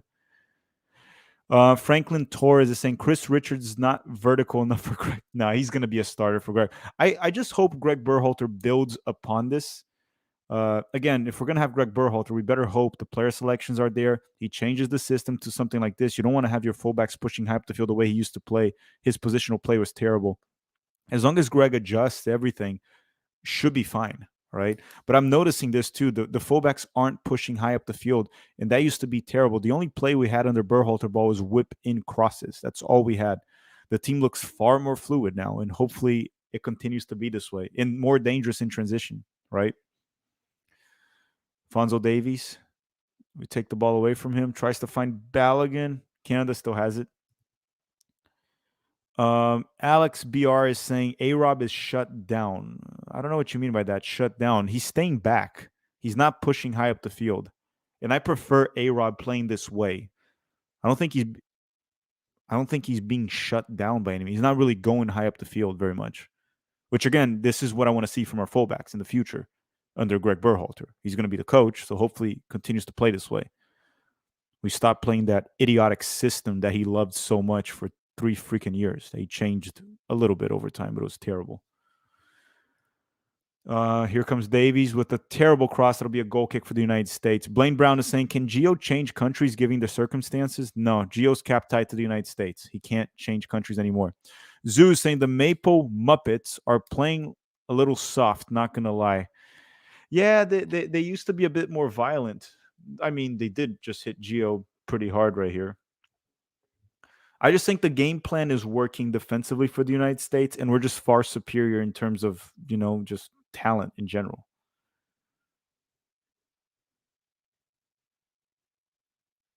Okay, goal kick from Matt Turner. Tim Weah wins it. Brendan Aronson heads it to Balogun, and that'll go back to Milan Borjan. That's not wearing sweatpants today for Canada. So Borjan will have the ball here 18 minutes into the match. 18 minutes into the match. Alistair Johnson pretty much as a right back on the build out, pretty much as a right back. Pete's here. Is he? Yeah, Pete's here. Hey, Pete. What's up? 1-0. Chris Richards. Let's go. Quite impressive how when you have an actual good set piece taker like Gio Reyna instead of Pulisic taker, even though, like I said, as good as Pulisic is as a player, his set pieces are ass. They're terrible. No, he's not a set piece taker, and I'm glad we finally realized that. That's the first time in a year that we scored a goal off a set piece. And the other thing I want to say is this system, or the way we're set up to play, our fullbacks don't push high up the field like they did with Greg Berhalter. That was terrible. That would make our wingers less effective, right? And we would just whip in terrible crosses. The way we're set up is far better, more fluid, and obviously having Gio Reyna in the middle is a big difference right there. That's the thing. Berhalter also never played with a creative midfielder. No, because he's a moron. No offense to the moron. And Alex BR is saying, sorry, I meant A-Rob is shut down, like shut down defensively. That's what I'm assuming you're saying. Yeah, A-Rob is not pushing high up the field, and I prefer him to keep it this way. Yeah, he's not a good enough crosser to justify that. Tiago saying, I blame hockey for all the rude Canadians out. They do love hockey. That is for sure. And Ramiro is saying, Greg has to evolve the player pool, decides the system. We can only hope, guys. Like we said, look, I'm totally against the way Berhalter was hired twice, but I'm not going to sit here and say Berhalter can never win me over. If he's doing the right selections all the time, he's getting our team to play well and getting results, yeah, we're not going to shit on the guy for absolutely no reason. The thing is, No. he has to do a lot to gain us over. That's the thing. Yeah, he's got a lot of work to do, and the expectations now are going to be even higher than they were for the last cycle. Exactly. That's the thing. We're not here to hate Berhalter for no reason. If he's doing everything right and he's getting results and he's playing well and playing our best players, we're going to praise him. We're not going to criticize. The thing is, for him to do so, he has to do it consistently. It's not one game, because we've had that with Greg, where he does the right thing in one game and then shits the bed in 4 straight games. Or he'll get the starting lineup right, but then the substitutions are terrible.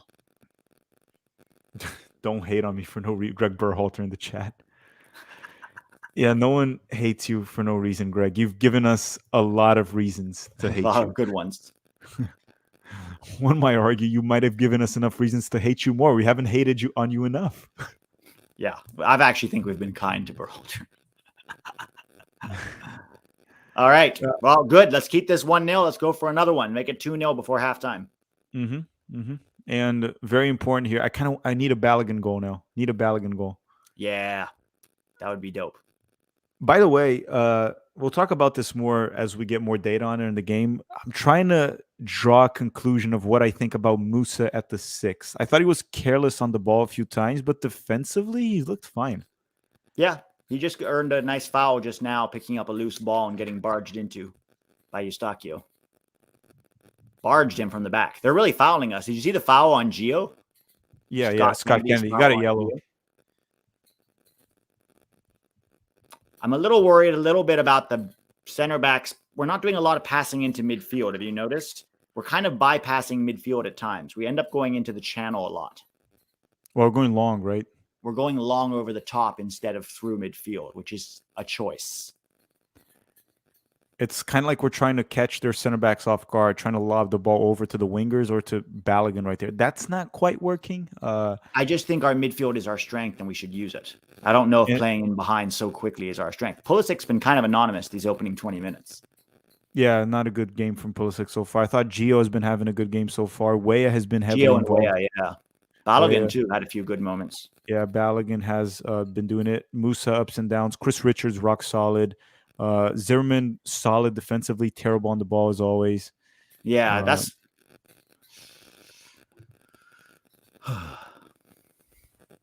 Yeah, it's these long balls over the top. Zimmerman keeps playing them, and we're not... I don't love this. Well, he's also not good at it. That's not his strength, right? No. Brazilian Fury saying, oh, Filippo, Palmeiras are now 4-time U17 Brazilian Cup champions, massive club, and proof that the kids are in fact. Yeah, Palmeiras invested too much. Not too much. I mean, it's never too much to invest in your academy. And I mean, you see by the players are selling it to Europe too. Palmeiras has invested quite a bit in their academy, and I hope many MLS teams do the same. It's been quite remarkable the work they've been doing to Palmeiras. You look at the players that have Danilo, that's at Nottingham Forest. We talked about Gabriel Jesus in the past, obviously Endrick, and a few other guys coming up. I'll tell you one thing. In these 2 games, Pete, I thought Matt Turner has looked kind of shaky and bad on the ball with his feet. Yeah, he needs to leave Arsenal. He needs to go be playing regularly. I don't like what it's just doing to him. I really don't. Hasn't looked good at all. Okay, free kick here now actually not free kick, throw in for Canada. Throw in for Canada now. Alistair Johnston. More playing like what you said, Pete, earlier, like more as like a right back, essentially. Yeah, I'll see you guys at halftime, okay? See you soon, Pete. See you soon. Canada with the ball. Alphonso Davies down the left with Joe Scally on him and Brendan Aronson covering now. Brendan Aronson and Scally are doing a good job working together. Good chemistry right there between those two. Especially dealing with Fonzie, right? Especially dealing with Fonzie. Here comes David. Finds Richie Larea. Ooh.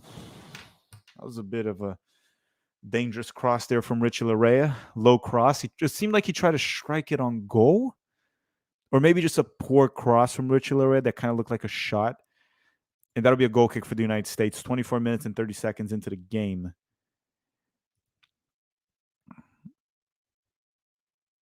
Okay, goal kick here for the U.S. with Matt Turner.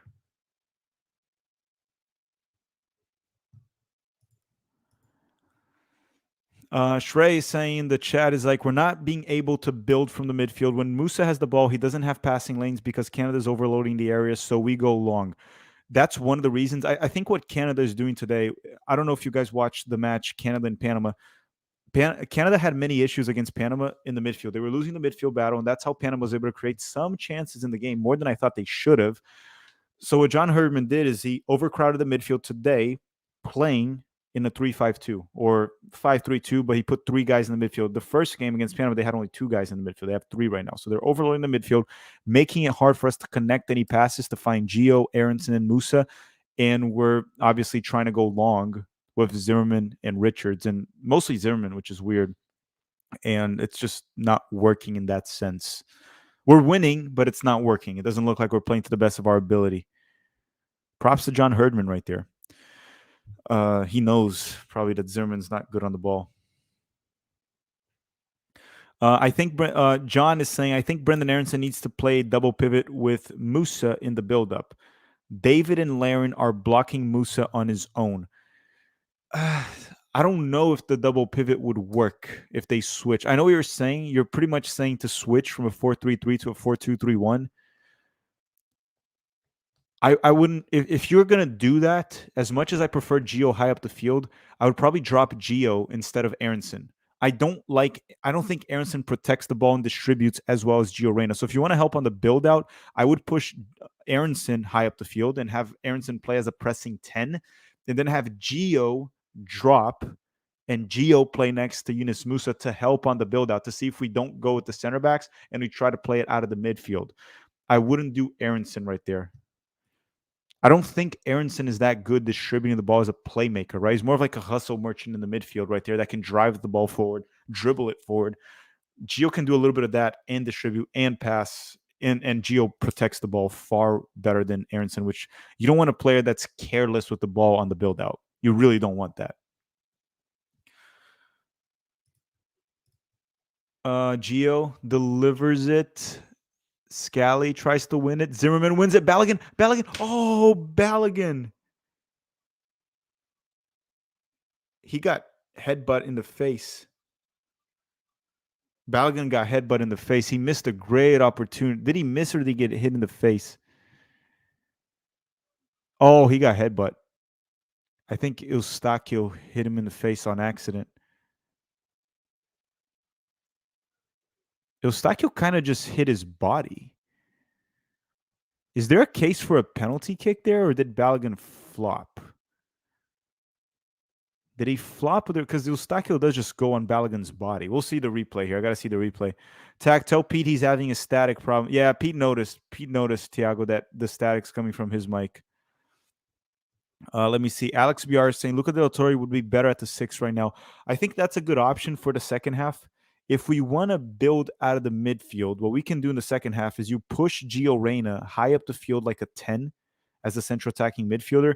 And then what you do is you put in Luca Del Torre to play in the double pivot with Yunus Musa, and they can try to build out of that midfield, right? The center backs have to connect the pass to Musa or Del Torre. That's probably where I would go with this. Probably the best way to go about it right now, because we're really struggling when it comes to connecting with that. I want to see the replay here if that was a penalty kick, because it looked like Balogun was about to head the ball in. And it just looked like Eustachio went for Balogun's body. I'd like to see the replay on this play. I don't want to say it was a penalty. I need to see the replay before I draw any conclusions here. Any conclusions. Let's see here. They're still checking in Balogun for maybe a concussion or anything. He looks like he's all right. I'm just trying to figure out. They're saying clean hip check, no penalty. Good night, Joey Chaz. Good night, Joey Chaz. I don't think the game has been boring. I've been enjoying the game so far. It's been an interesting game. But good night, man. Good night if you're tired, Joey. No penalty call. It'll be just a goal kick for Canada. Goal kick for Canada. Alistair Johnson out the ball. Johnson finds Richie Larea. One substitution that we can definitely expect from Canada in the second half is Tajon Buchanan. In one way, shape, or form, we're going to see Tajon Buchanan be subbed in probably for Richie Larea. Fonzo Davies. Davies was down the right flank. Ooh, bounce pass from Davies. Bounce pass. He did a Berhalter tribute right there. Yeah, Zimmerman did it. It was a good pass from Zimmerman. It looked like Balogun might have been fouled.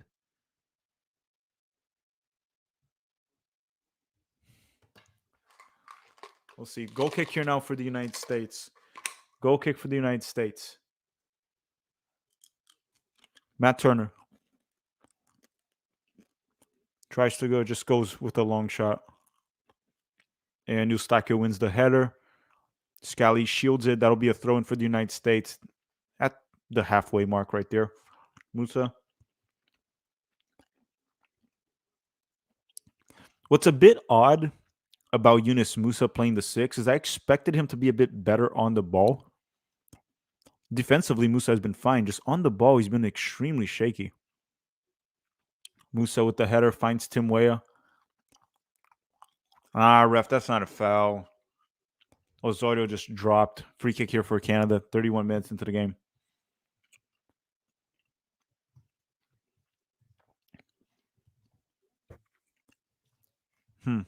Alistair Johnson. Bad pass. Christian Pulisic. Pulisic to Gio. Gio, they take the ball away from Gio. I think that was... Alphonso Davies is playing very poorly. Christian Pulisic on a one-on-one with Scott Kennedy. He has a card. Go at him, Pulisic. Pulisic tries to... So let's try to understand one thing here. It looks like Alphonso Davies is playing on the right now. I'm trying to figure out, what did Canada change? Are they playing on a 3-4-3 now? Trying to figure out what's going on here because Alphonso Davies is more towards the right. He started the game playing as a left back.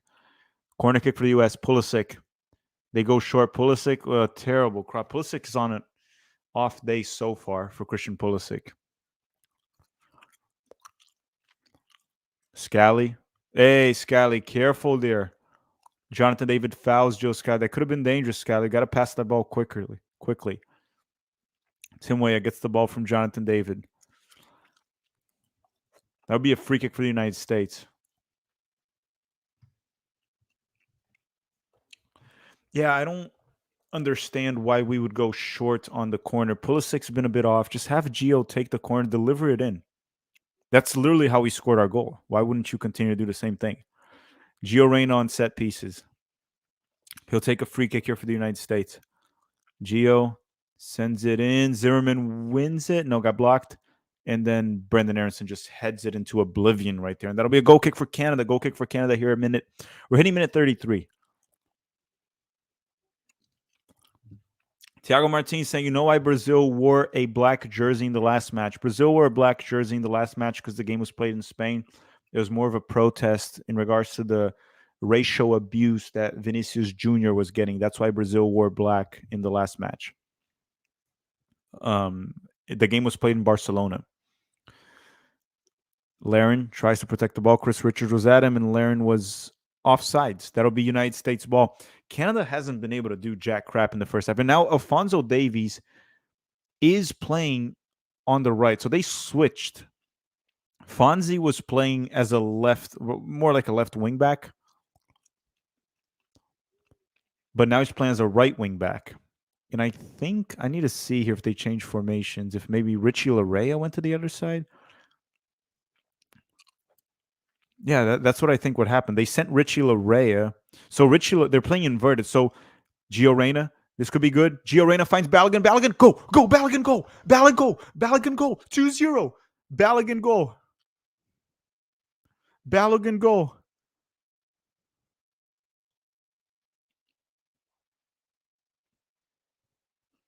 (2-0). Balogun, goal. 2-0 for the United States. 2-0 for the United States. Where are the rude Canadians right now? Where are the rude Canadians? 2 assists for Gio Reyna. That's 2 assists for Gio Reyna.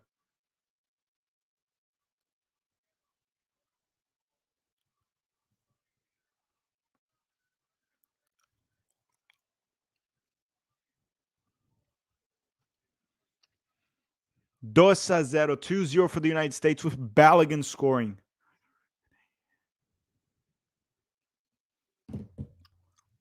Beautiful pass from Gio Reyna. Great finish from Floating Balogun.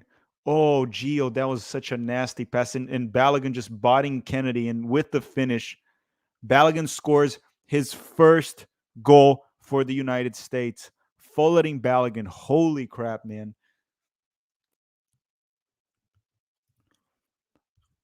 I'm loving this U.S. men's national team.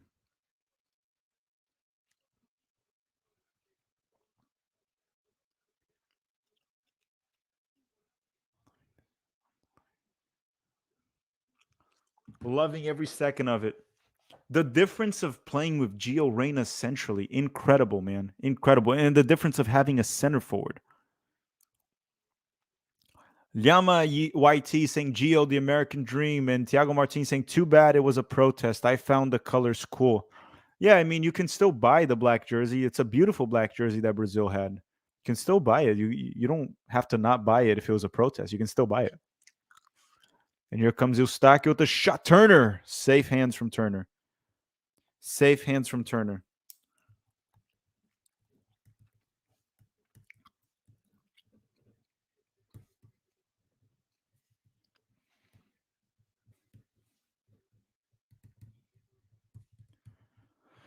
The interesting thing about this U.S. men's national team is you go back to the World Cup because of Berhalter, of course. We had one difference maker, right? That was Christian Pulisic. He was a legit difference maker. This U.S. men's national team, right now, in my opinion, we have three players that are legit difference makers: Pulisic, Gio Reyna, and Balogun. Those three are difference makers. We've been playing very well. We got a goal here, actually creating something through the middle, right? We got to go creating through the middle. Oh, Balogun with the press. This could be dangerous. Ooh.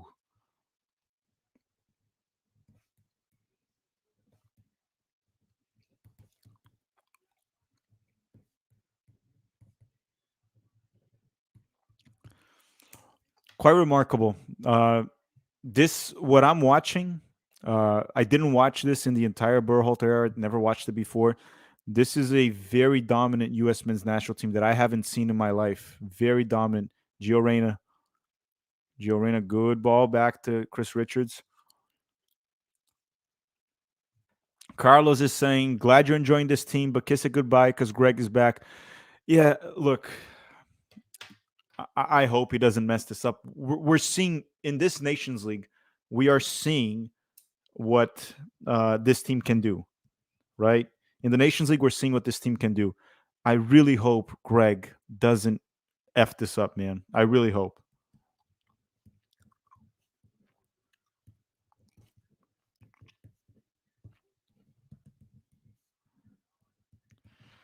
Seriously, I can't have Greg. And here comes, Canada again with the shot. Jonathan Day with the cross. Get it out of there. And we clear it. Matt Turner with the save. Canada almost get their first goal right here. This could have been dangerous. Mike H is saying, so when Greg comes back, does Reyna move to the bench or back up front for Weah? Hopefully, when Greg is back, Gio Reyna plays exactly where he's playing right now, which is where he should be, playing centrally. That is the Gio Reyna we need for the U.S. men's national team. Comes the U.S. in transition. Bad pass by Brendan. Bad pass by Brendan. That was trying to find Weah, but a bad pass by Brendan. Larry Lowe is saying, enjoy this team now because it won't see the same under Greg. I mean, that's what we're going to hold Greg accountable, right? We're seeing in this Nations League what this team can do, right? We've seen what this team can do.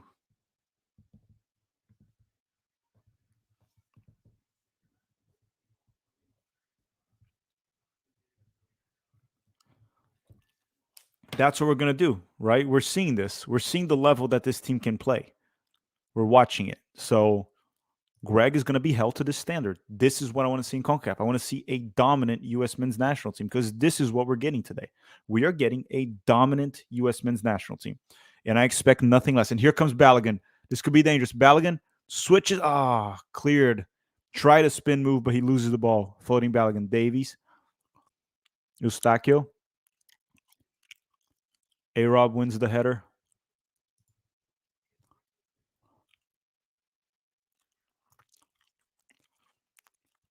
Jonathan David tries to find Laren Joe Scally. Safe. Safe. Joe Scally gets fouled. Beautifully done.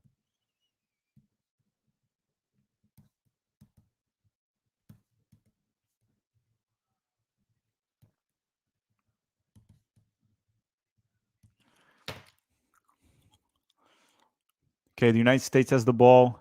40 minutes here. 2-0. 2-0 lead for the United States.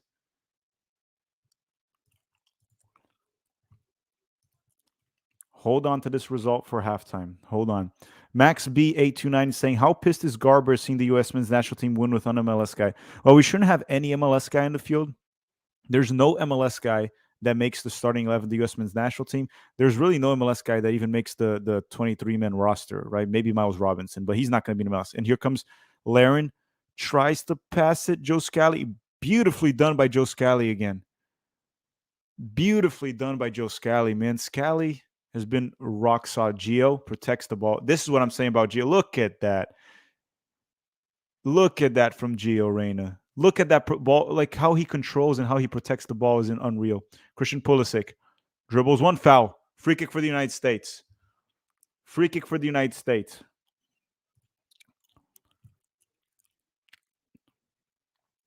Yeah, why didn't Greg play Gio in the World Cup? Because Greg is a freaking idiot. We've talked about this in multiple occasions.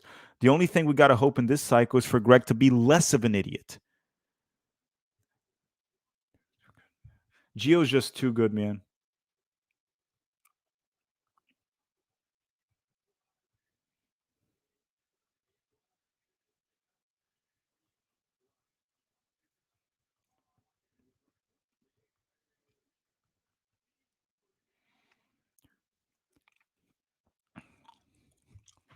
Gio Reyna is too good, and Greg Berhalter literally didn't play him in the World Cup. Gio is just balling right now. Franklin Torres saying U.S. fans will hold Greg accountable, but U.S. soccer won't. No, U.S. soccer will never hold Greg accountable. Christian Pulisic will take the set piece. Christian Pulisic. Adam Wilton is saying these ads during live streams are annoying. There's ads here? Hold on. I'll go to YouTube Studio here and fix this. Way with the shot. Ooh. Milan Borjan with the save. With the save. Wait, I was able to remove the ads. You guys let me know if there's ads still, but I was able to remove them. So I got to go on YouTube and take them off beforehand. If I forget to do it, it's there.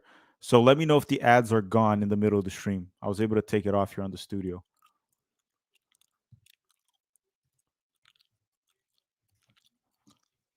If they're still on, I'll check the studio again, but I just removed it. Okay, corner kick for the United States. Gio Reyna with the delivery. Skelly heads it out of bounds. That'll be a goal kick for Canada 43 minutes here into the match.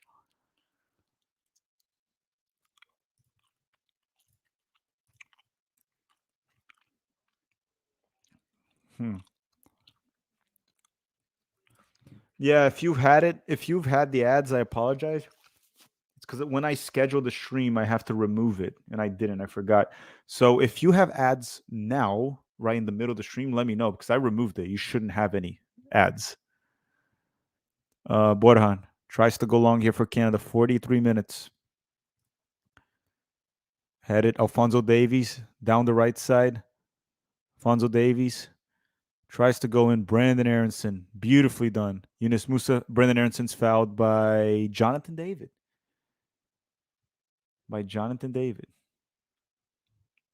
The federal agent is saying, Fed here, TAC. This is the national team I want. Reyna is the engine that runs this team. You can have him and a healthy Adams in the same midfield. Greg needs to take notice and bury his hatchet with Gio. I'm sure he will. Gio Reyna is one of the best players the United States has ever had. The kid is so talented. You're seeing it. He's very young. Almost an own goal. Scott Kennedy almost scored an own goal. That would have been beautiful for the United States. Get a 3-0 lead at halftime. Scott Kennedy almost with a friendly fire right there. But Milan Borjan is able to save it. Almost an own goal.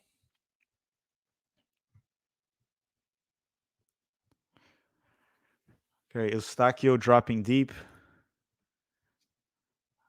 Johnston tries to go. Richards clears it to A. Robin. Carlos is asking, is it possible for the players to protest by not playing, or would it not matter because Berhalter will just get his MLS lifers? The players are going to be professional about it. Some of them want Greg back. Some of them don't want Greg back. So overall, the players, the U.S. men's national team players will play for whoever is in charge. They'll play for whoever is in charge. So I don't think that matters. Gio Reyna's down right now. I don't know if he's actually injured or just like kind of CONCACAFing. Let's see here the replay what happened with Gio. So the pass and he got hit. I don't know if it was bad. Nah, it's probably just a bad bruise. That's kind of like what it looks like.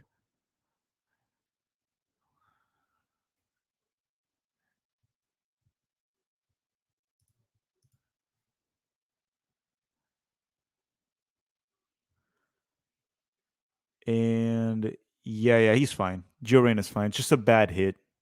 Just a bad hit. Alistair Johnson was down too. So no, Carlos, they're not going to protest the players. They're not going to do it.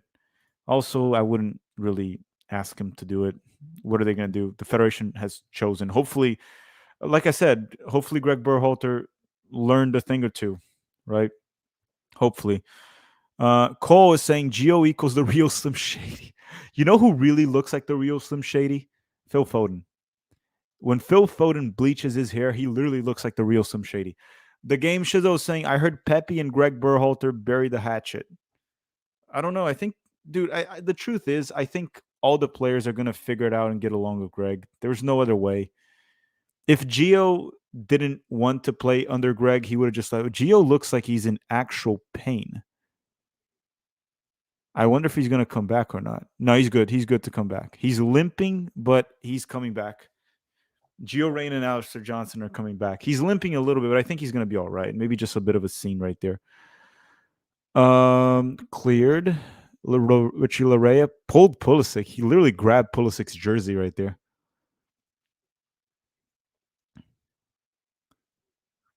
A-Rob will take the throw in here for the United States.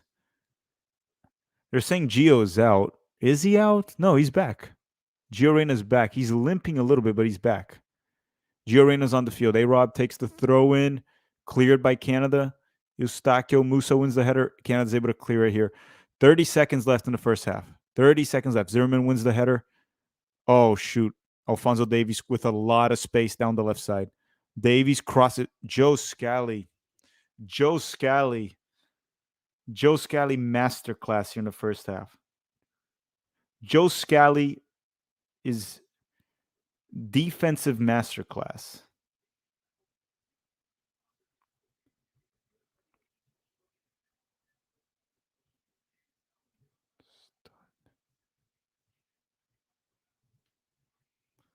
No, Joe Scally truly put a defensive masterclass here in the first half. Here's the cross and cleared by the United States. That should end it.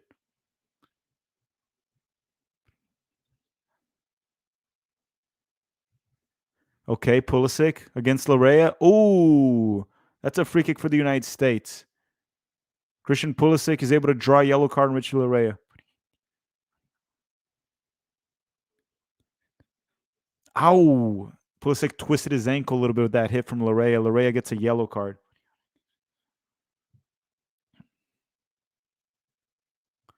That'll be a free kick. It looks like Christian Pulisic's fine. He's on the floor. It was a bit of a twisted his ankle a little bit.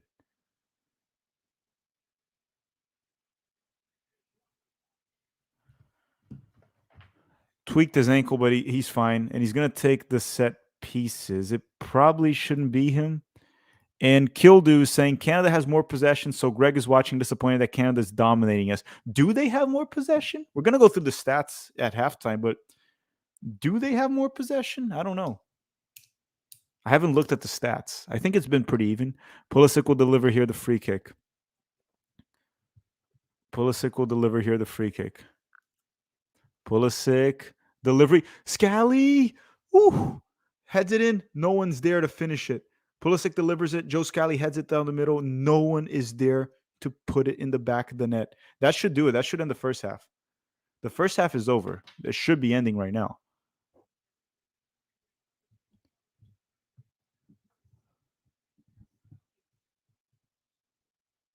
And that does it for the first half. Gio Reyna doesn't look like Gio's feeling good right now. It doesn't look like.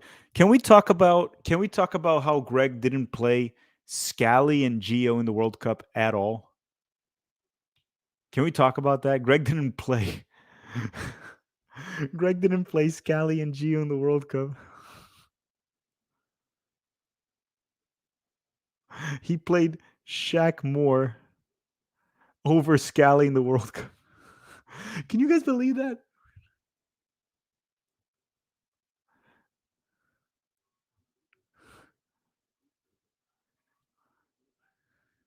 It's unfreaking believable, right? Um, Pete, Greg Berhalter played Shaq Moore over Joe Scally in the World Cup. You're muted, Pete. You're muted. Wild, right? Not just that, Like Gio Reyna, 2 assists tonight, probably the best player on the field so far. Nothing. Balogun also got his goal. That was important. Balogun got his Right? goal, Gio assist. Yeah, we're pretty much in control of the game. We've had some moments defensively where we looked a little shaky at times, but overall, I'd say we've been pretty solid. Got 2-0 going into halftime. It's been good. I mean, Thanks I for would say hacking everybody, huh? we're in complete control of the game. I would say right now, Canada had a few chances here and there, but overall we've been the better side, and we got 2 goals, 2 effective goals. Had a couple chances here and there also. Thiago Martins asking, dude, ankles twisted like a pretzel. Dude is hurt. No, Pulisic's fine. He got a little like tweak Is he on talking his about ankle. Pulisic or Gio? Geo might come off, right? Yeah, he's still limping after he got hacked. Yeah, let's see if at halftime they, they They've put. hacked everybody. Pulisic, Musa's gotten hacked twice. Pulisic's gotten hacked once. Gio's gotten hacked 3 times. Did you see that turn from Gio in midfield, like past 3 guys? Unbelievable. Yeah, We haven't played this him is more. this is what this U.S. men's national team has. Is in the World Cup we had one difference maker, which was Christian Pulisic. This Right. team on the field today, we have 3. So if Yeah. Pulisic's on a day off, you have Gio. Gio's on a day off, Pulisic Which takes over, and which he Balogun. is. Pulisic's having a bit of a, at least this first half. Pulisic has been pretty quiet, but Balogun Yeah. and Gio have taken over. Mhm. Barry 8 is saying Anthony Robinson is a filthy left back. Pete, need to put some respect on my boy's game. Not confident in Moose as a 6. Robinson has been fine defensively, It's been right? Going fine. forward, Yeah. yeah. But I don't I think I've ever been disrespectful to Robinson. no, I don't know what I've they're talked about saying, his technical limitations. Which is which fine. he He's still our has, best left back. technical limitations. Yeah. But talking here about Yunus Musa at the 6 in the first half, I thought he was going to be better on the ball. He looked a bit shaky sometimes on the ball, held it too long sometimes, and they end up botting him and taking it from him. Yeah. Defensively, Musa has been fine. He's just not capable of protecting the back line the same way Tyler Adams does. That's quite clear. No, but I'd rather have Musa there than Acosta. Oh yeah, completely. And that is a difference maker because then you have players on the field that are all at that high level, right? You don't have a drop off of any of them. Maybe the Yeah. biggest drop off is like Zimmerman on the ball. That's the Which only is, one. yeah. I feel too like we're not actually playing through midfield that much. It's a lot of long balls, a lot of balls in behind, and then trying to go win second balls. Our second goal came when we did play through midfield. So that's one switch I'd like to see. I mean, we'll see if Gio's still on the pitch to the second half. They might just pull him off. No point in Uh, aggravating an injury if you're 2-0 up. But let's see if he we're can also shake it not off. we're also not playing through the middle because John Herman overcrowded the midfield. He knew we were going to try to do that, so we're just trying to go along with that.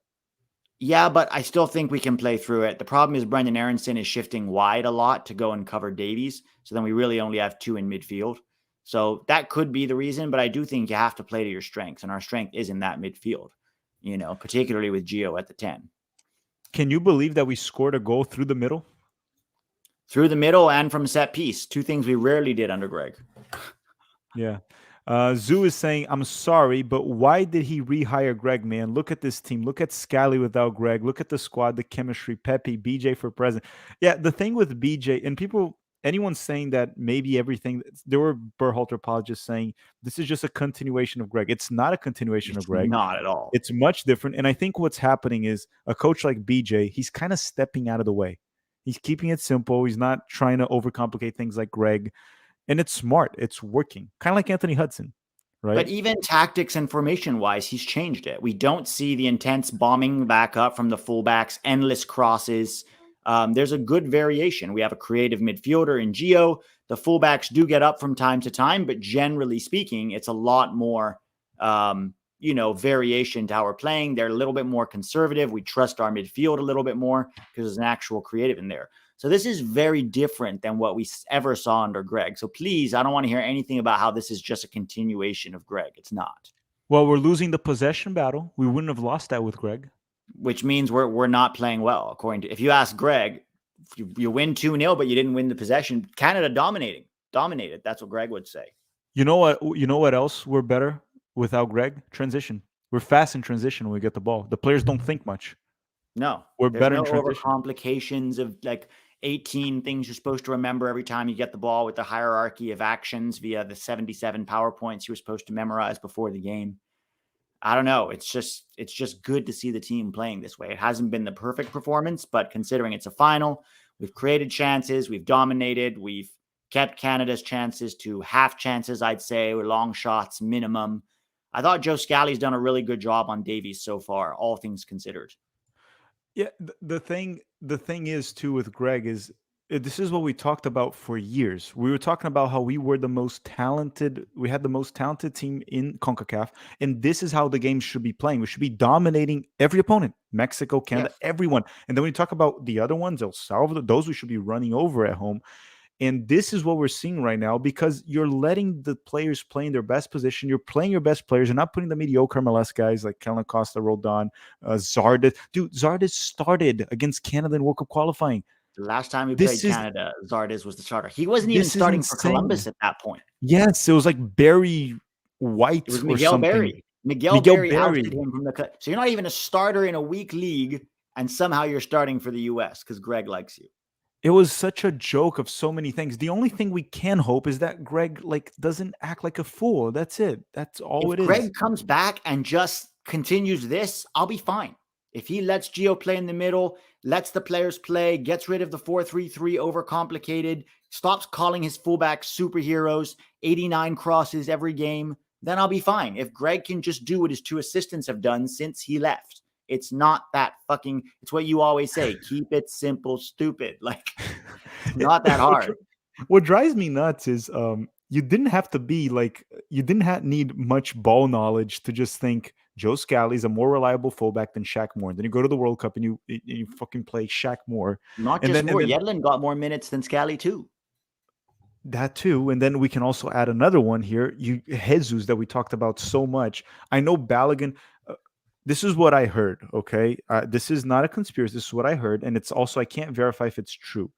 Apparently, Greg had reached out to Balogun before, and one of the things Balogun requested to join the U.S. last year was a guarantee that he would be in the World Cup roster. And Greg didn't want to guarantee anything, right? Didn't want to promise. Which, to be fair, you don't want to do that to most players. When you think about the options we have at the center forward and the level Balogun is, a player he is, it probably wouldn't have been a bad idea. Yeah, but that would mean you'd have to keep Jesus Ferreira at home. Sounds wonderful to me.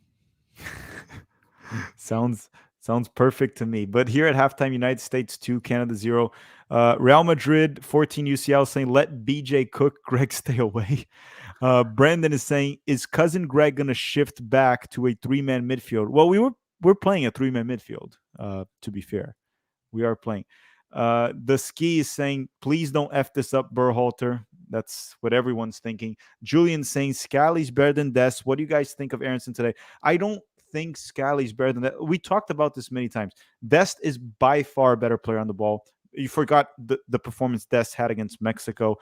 Scally is safer defensively, safer on the ball. He's not better than Des, but he is an absurdly fantastic option to have when Des is not available. He is reliable. He will not let you down.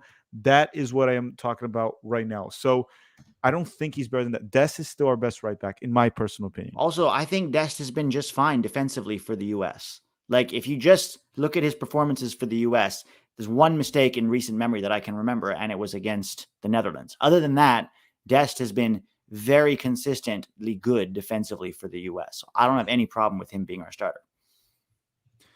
Yeah, it's kind of insane all this. So Seth is saying for sure the most I've ever had watching the United States. Yeah, the past 2 games. Mexico, if it wasn't for the Berhalter news breaking, we would have had a blast during that That game. was It was such a fun amazing. game, man. Chris Gary saying I wouldn't push Gio. Bring in Johnny Cardoso if Gio can't go. So you'd bring in Johnny, maybe play a double pivot or release Musa to the 8. Put Johnny at the 6 and put Musa at the 8. That might be the backup option if Gio can't go. We'll see. Maybe hopefully Gio will come back because Gio's been Maybe our he can best player in the shake it first. off. It looks Yeah, like he he was our wants to best shake player. it off. Yeah, he was our best player for sure. He only took 3 set pieces long in that game. Every single set piece found a head. First Mhm. time to Richards, second time to Scally, who knocked it on for Zimmerman, who created a chance. It looks like Luca's coming on for Gio. Fuck. Oh boy. So okay, not terrible, but it's unfortunate. It's very unfortunate. Unfortunate. But it's just an ankle roll, so hopefully he'll be okay long term. He's done his job today. He's also going on vacation after this for what 2-3 weeks, right? So Yeah, he'll hopefully, be fine. As long as it's not his hamstring. If it was his hamstring, I'd be fucking worried. But it looks yeah. like it. And that was from getting hacked. It wasn't just like a muscle injury. No, and he still walked and moved around, so it's probably not something like a He fracture. There's probably nothing rolled there. it. Yeah, he Yeah, probably rolled it. he'll ice the living crap out of it, and in 2 weeks he'll be ready for preseason. Signac 24 saying 4-2-3-1 seems to be a natural fit for these players. We're not playing a 4-2-3-1. We're playing a 4-3-3.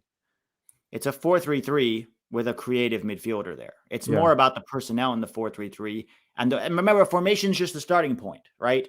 That's just a starting point. It's how does it work out on the field? What are your tactics? It's with Greg, it was all crosses. There's a variation of ways we can attack. And also it's not just a creative player in the midfield, it's a better player. Like Gio Reyna is one of our best players in general. Yeah. Right. USA needs an enforcer. Canada playing dirty right now. Let them play dirty. They're going to continue to play. We need to get the win. That's our focus. They can continue to play dirty all they want. They're very close to getting a red card. So they have a few guys on a yellow. I think at least 4. Tiago Martins saying, who needs to sub ASAP in the second half? We didn't really need a sub in the second half, Tiago. We just needed because Gio got injured. But tactically or in terms of like personnel, no, we didn't need a sub. Alan is saying, crazy how a coach like BJ with not a lot of head coaching experience can keep it simple and play our best 11 and look better than Greg. Doesn't take a PowerPoint to do that. Yes, I just want to make one thing clear, though, and I want to see if you agree with me, Pete. For CONCACAF, that we're so much better, a coach like BJ Callahan works. If you go to a World Cup, we can't be like this, where you're going to face teams that are better. No, you need a coach that'll plan different setups, different strategies, structures, systems for different opponents. In the World Cup, we're going to face teams that we're the lesser team. We're not as talented. In CONCACAF, yes, if you have a coach that just gets out of the way, we are going to beat most opponents with dominant losses in CONCACAF. Because we have the best player. And we've been saying this for the longest time. We had the best player pool in CONCACAF, and it wasn't close, and we should be beating everybody. Ryan H is saying, I imagine teams in CONCACAF are going to hack us down. Also, pretty clear that Greg never asked BJ or Hudson how to change tactics, and he never listened. Yeah, we don't know. We'll see if Greg learns something or not. He did say in his bullshit press conference that he wants the team to improve in transition. Well, the best way to improve in transition is to not have 250 instructions that the players have to remember before they go in transition. Right? Also, it wasn't just transition that we needed to improve. In possession, we had lots of possession. We did nothing with it. So it wasn't just transition, Greg. We crossed the ball endlessly. Okay, it wasn't just transition. Brendan, thank you for the super chat, Brendan. And then D. Pittman, Brendan's pressing has pocketed Davies. It's been Brendan Aronson and Scally. They've both done a great job. They've done a good job as a defensive pair. They forced Davies to go to the other side. Did you see that? They switched. Yeah. I think they might. Yeah, he's going to test Robinson. Robinson's been mostly solid, I'd say, too. Yeah, and nothing like Greg Ball, no Jedi hell crosses. That's like the most Berhalter thing. Jedi go up and just whip in terrible crosses constantly. And Berhalter terrorism. Let me just see this one here. I think Gio will stay if he wants to prove he belongs. I like BJ style. BJ's out. Sorry, not BJ. Gio's out. Yeah, I think he just rolled his ankle. Yeah, Chad. BJ, sorry, not BJ. Gio Reyna's out. It could also be precaution because he's been injured so often. Could be precaution also. We're up 2-0.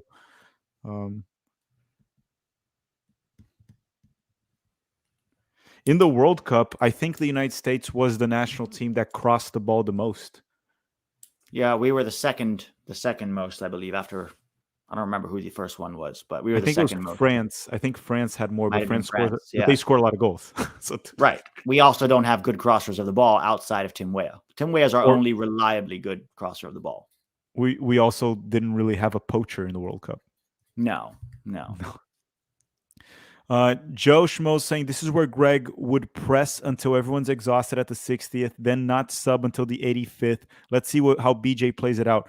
I mean, no subs is great. That's what we shouldn't have do. I know he took out Gio because he didn't have an option, but I would not make any changes. I think we've been just fine.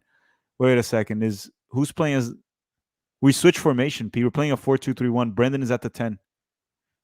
Brendan's at the 10 with Musa and Luca. Okay. Let's see how that might goes. help on the build out. Might help more in the build out for sure. Creatively, we'll see. We'll see how it goes. Pulisic, I'd like Pulisic to be a little more involved this second half. He had a very, very quiet first half. Gio's out, so we're going to need Pulisic to step it up now. Yeah. Maybe with Luca De La Torre down that side, that might help him a little bit. Robert is saying Greg's gonna suck the life out of this. Yeah, guys, let's try to forget Greg a little bit while we enjoy this while it lasts. Yeah, like we're playing like this beautiful soccer here right now. The United States dominate. Hopefully, we get a 3-0 win against Canada. Dude, the last Nations League was a freaking grind to win. We barely beat Honduras. We had a grind. Now this one 3-0, hopefully another 3-0. The game's not over, by the way. Let's make that clear. Yeah, 2-0 is not safe yet. Score one more. Davies, good defense there by Walker Zimmerman. Great defending right there. And Anthony's saying maybe Greg went on a retreat and learned to coach. No, he didn't. Guys, it's not that Greg doesn't know how to coach. It's just that he coaches too much sometimes. He's not like in player selection, but obviously he understands the game. He's just very stubborn. Mike B is the evidence is mounting that you don't have to micromanage this talent. That Gio is a 10 and a pure 6 isn't necessary. BJ already has more signature wins. We should start talking about BJ's winning percentage, man. It's higher than Greg's. I know, right? So far, it looks like 100%. Oh, Turner just made me poop my pants almost. All right. I'll be in and out. See you guys. See you soon, Pete. Leon Jones is saying we're up 2-0 and you guys are still crying. It's a good day so far. Shut up. Well, hopefully it's not me. I'm not crying. I mean, I hope you're not directing that to me, Leon. I'm not crying here. I'm happy.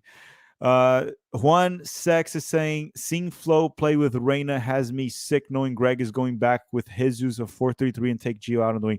Guys, let's hope Greg watch this and he understands how our team should play. That's all I have to say. Let's not suffer before, the suffering actually arrives. Turner just clears it. Pulisic loses the header. A-Rob settles down the ball. Viva La Side is saying, Gio, I'm loving Gio's creativity. So am I, man. Gio was fun to watch in the first half. Our best player in the first half, Gio Reyna. Unfortunately, he got injured. Tim Weah cuts back. Back to Joe Scally. Night Shadow is saying, Canada has a new boss, the United States of America.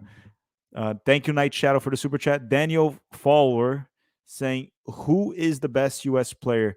And what is their soon? The best U.S. player is still Christian Pulisic, but the top three are Pulisic, Balogun, and Reyna. These are our most talented players. And who has the highest ceiling? I think it's Gio Reyna, the highest ceiling. But right now, Pulisic's our best player still. Not today, not in this game, but in general, it's still Christian Pulisic. And Joe Scally wins the ball. Good fight there by Yunus Musa.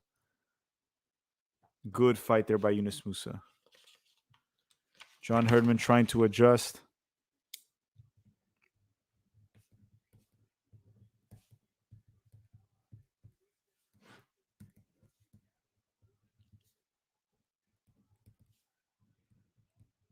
Okay, Canada with the ball.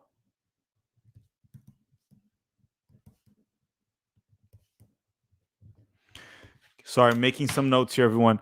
Enkem is saying, who's better, Tyler Adams or Declan Rice? My opinion, Declan Rice is a better player than Tyler Adams, in my opinion. Who else? And guys, if you can, I know this sounds weird and it sounds like I'm saying no to money, but I mainly do this for passion too. Just I appreciate the super chats, and this helps the channel, helps us keep it going, right? Because then we don't have to work as much on different jobs and can work here. But just hold on the super chats at the second half so I can actually watch the game too, because I don't want to skip anyone here. Okay. But thank you very much, everyone. I truly appreciate it. And Canada now with the ball. And Toasi saying, Luca De La Torre is underrated compared to Musa. Just watch all their club matches last season. Yeah, it's what we talked about. I believe De La Torre and Musa are roughly the same level. And people obviously rate Musa higher with the U.S. men's national team because he stood out more for the national team. But I kind of rate them around the same, watching De La Torre for Celta de Vigo and watching Musa for Valencia. Matthew Dominguez is saying, I didn't think Canada was going to play this dirty. I thought they were. Remember World Cup qualifying, Matthew? Canada played dirty against everyone, especially the United States. DMT Game, he's saying, who's your man at the match so far? In the first half, my man at the match was Gio Reyna, but he left injured. He was our best player in the first half, Giovanni Reyna. Tries to go long. Zimmerman. Balogun will get there. Balogun's able to keep the ball in. Nope. Throw in for Canada. Greg Berhalter, thank you for the super chat. Greg saying, not the first time I'm happy someone got hurt, Gio. Greg, that's... Oh, Greg. Jack Hilt saying, skipped my super chat. I did, Jack? Did I, Jack? I'm sorry. You said, reaction to Greg saying he hasn't even talked to Gio. My reaction to it, I already put it on Twitter. I thought it was an ultimate embarrassment. And before Greg signed the contract as the head coach, he should have figured things out with Gio Reyna. They should have worked it out. But now he's the coach, and hopefully they do figure it out. I think Gio's a professional. They will figure it out. Gio wants to play for the national team, so they'll figure it out. Yunus Musa. Here comes the United States in transition. Yunus Musa sends way... Oh, he stretched the ball a bit too much. That could have been dangerous. Sorry, Jack. And Night Shadow, thank you for the other super chat here. You wrote nothing. Professionally certified hater. Thank you for the super chat too, saying BJ is doing this without 5 starters. Instantly shows me that he has more coaching ability in a short span of time than I've seen with Greg Cross Merchant Berhalter. Yeah, I mean, he's just letting our players play. And here comes Alphonso Davies cutting inside. I'll catch up to the super chat soon. I'm going to continue to watch the game a bit more. Ismael Kone with the ball. Back to Richie Larea playing as like a left back. Richie Larea is playing as a left back now. Larea as a left back. Alistair John. They switched to a back 4, it looks. Alistair Johnson on the right back. Tries to head it, and it's going to be a throw-in for the United States. A-Rob will take it. James Barris is saying, I was nervous about Brendan, but he's done bits. Brendan has been great today. Brendan's been great. Hasn't been that great on the ball, but his work rate and his defensive work have been key for the United States' success in the game. Brendan Aronson. Alphonso Davies versus Joe Scally. Alphonso Davies with the shot and just blasted over. Good defense there by Scally. Gave Davies no options but to just blast that. Benjamin is saying, Tack, is Eustáquio always hacking like this? He shoved Gio right into Johnson. Usually Eustáquio's not a dirty player. Usually he's not a dirty. He also hit Balogun in the first half, right? Eustáquio. He was the one that hit Balogun that I thought it was even a debatable moment that could have been a penalty kick. But no, usually Eustáquio is not a dirty player. He usually is not. So I don't know. Gio set the men's national team record for goal involvements in final. Did he really? 2 goal involvements, right? Oh, you're talking about the other Nations League too. Gio Reyna, during that other Nations League, Gio Reyna got a goal against Mexico in the final. Balogun finds way. Good defense there by Canada. Cleared by Miller. Pulisic will go for a header. Cleared again. That's Balogun. Recovers. Good ball by Balogun. Good ball by Balogun. Finds A-Rob. A-Rob finds Balogun. That could be number 2. Blocked. Good moment there by floating Balogun once again, man. This guy's good. Beans is saying, can we all bleach out our hair for the 2026 cycle in honor of Gio and Scally? I'm not going to bleach my hair. I'll bleach my hair if the United States wins the Copa America. That's a promise. If the United States wins the Copa America, which I don't think we will, but who knows, I'll bleach my hair. Corner kick for the U.S., and Christian Pulisic will take the corner. Christian Pulisic. Bad delivery by Pulisic, cleared by Canada. Here comes a shot blocked by Kone. Who shot that? Was that Musa? That was Way, actually. Okay, the U.S. is pressing here, trying to get the ball back. Press Kennedy. He's not good on the ball. Kennedy just blasts it forward. Aronson wins it. De La Torre.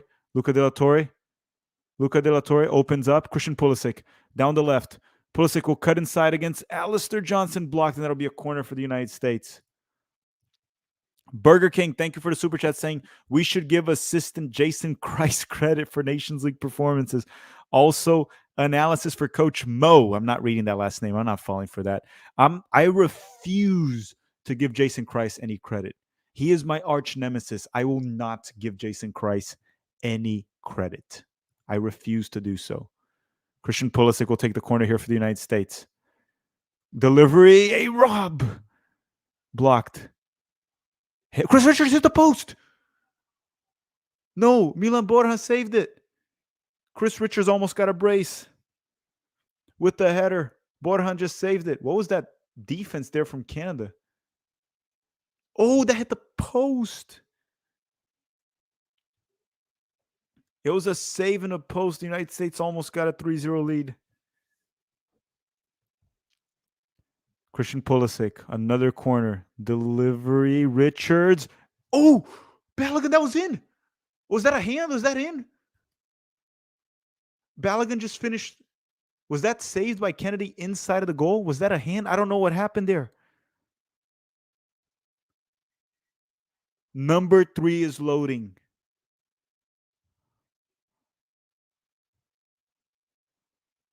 Balogun. Oh, Balogun just wins this one.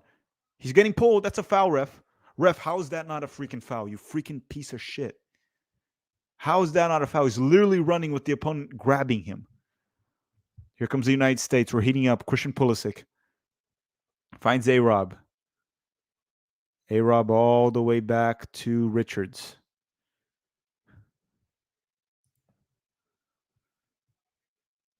Tries to go long, and now Canada will get the ball. So I'll read the super chats. Brendan McPhail is saying, I wonder what Herdman is listening to. The only manager I've seen have an earpiece during the match.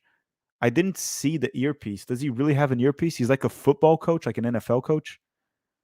He's probably listening. He probably has an assistant in the stands, which in the stands, tactically, it's better to see the game from high above instead of like on the field level, right? So he probably has an assistant watching from high above in the stadium and probably telling him something tactically. That's my only thought in regards to that. Brent Dunn is also saying, hot take, Balogun's going to be our best player at the World Cup. That's not that hot of a take.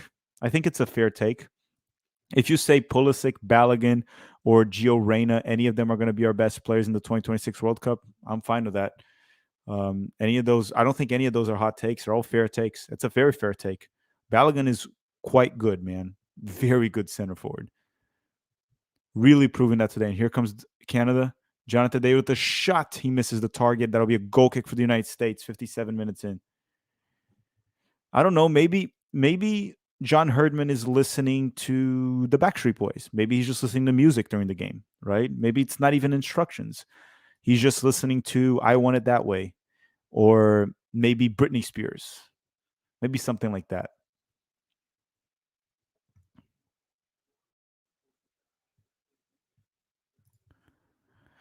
Okay, Matt Turner. Matt Turner takes the goal kick here. Yeah, when is Herdman going to bring Tajon Buchanan? Buchanan's on the bench. He's one of their best like wingers that he can have. Alphonso Davies with the cross cleared by Yunus Musa. Herdman is listening to Taylor Swift. That explains their performance if he's listening to Taylor Swift. I'm not a Taylor Swift fan. I'm not. I don't hate her. I just don't like her songs. I kind of think they suck. That I just don't really like Taylor Swift. But she's incredibly popular, so she's doing something wrong. I'm just not the target audience, I guess. I guess most of Taylor Swift's audience, it's probably girls that are single. That's probably her audience. And since many are single, she has a large audience. Right? That's just my opinion on Taylor Swift. No hate, just not for me. She can't sue me for that, right? That's just an opinion. She can't sue me. She can't do it.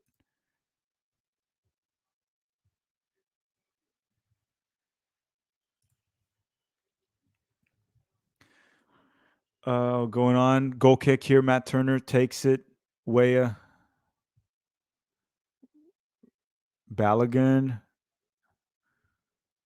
Laren. Oh, Zimmerman stepped out a little bit too much. You can't give Alfonso Davies that much space.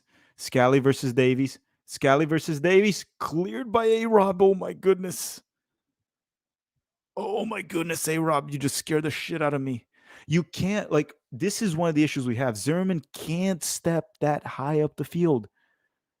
When you do that, you leave way too much space in behind. Way too much space there for Alfonso Davies. Tajon Buchanan is being subbed on.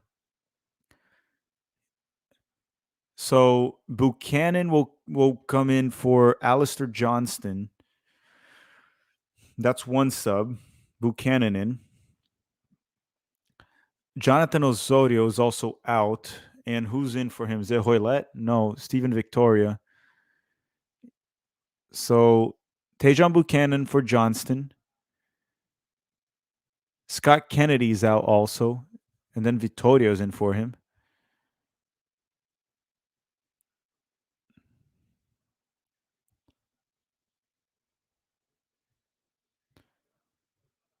Okay, 3 subs here for Canada. They're going all in. Ball sent in, Chris Richards.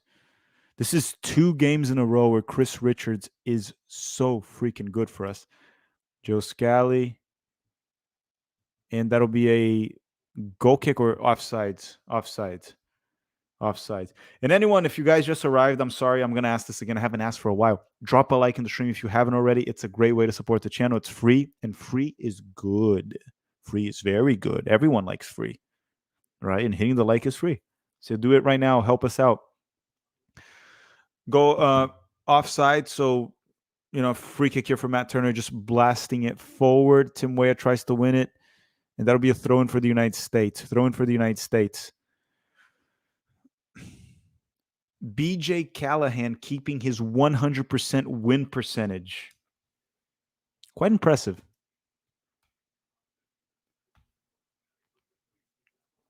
Luca De La Torre, Yunus Musa, Zimmerman.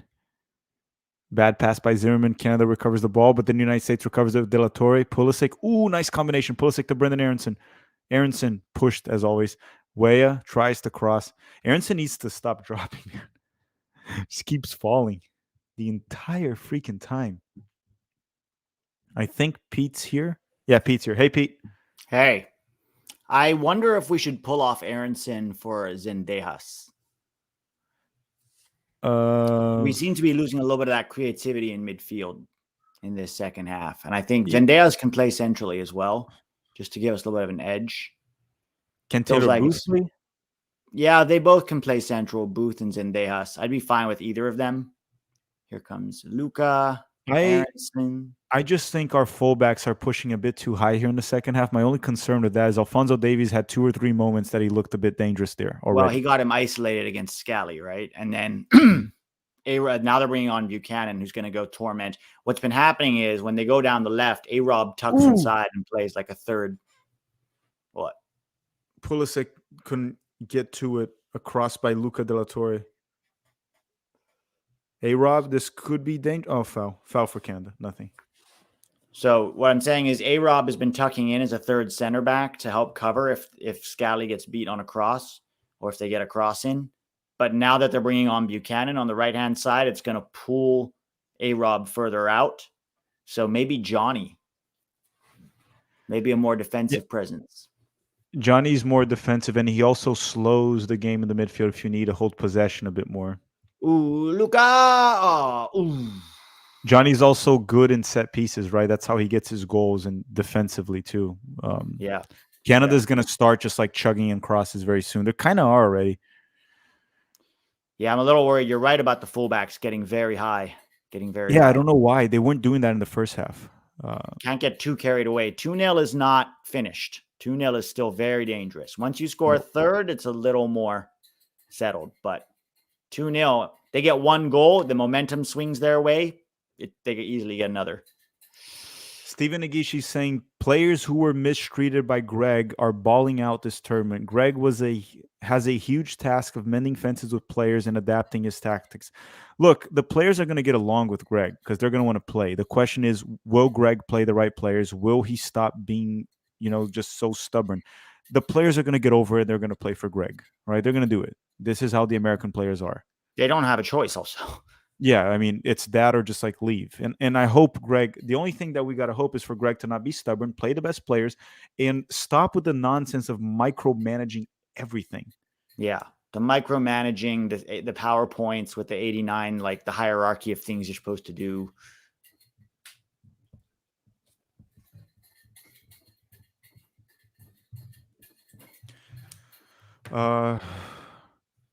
Jake is asking, should I buy a Balogun jersey number 20, or do you think he'll change his number soon? I think he'll change to 9 very soon.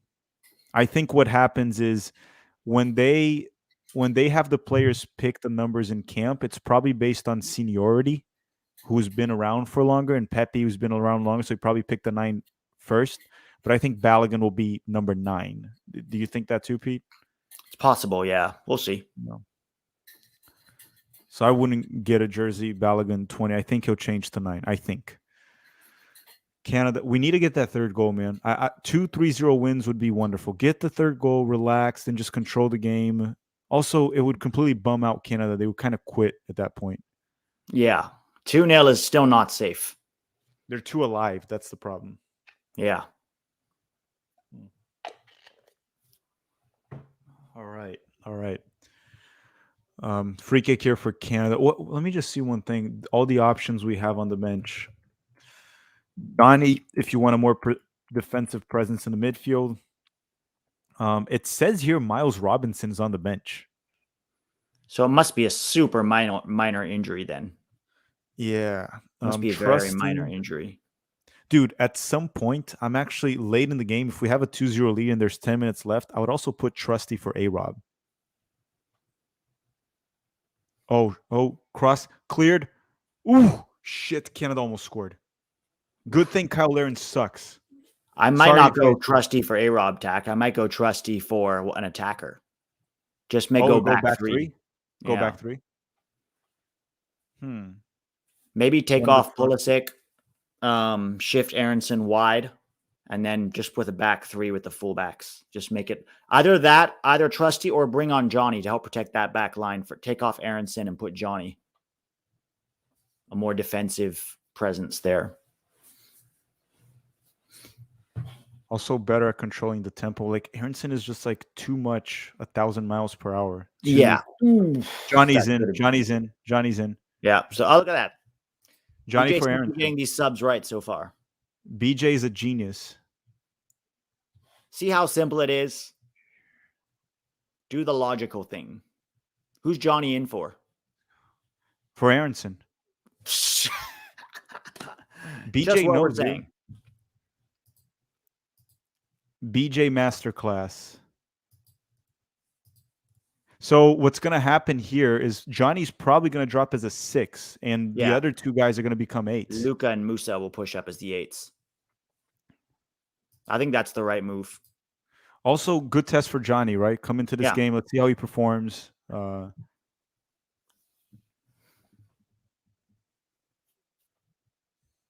If he plays well, we've finally moved on from Acosta. It's like even if he doesn't, we have Musa to back up Adams, so we don't need Acosta.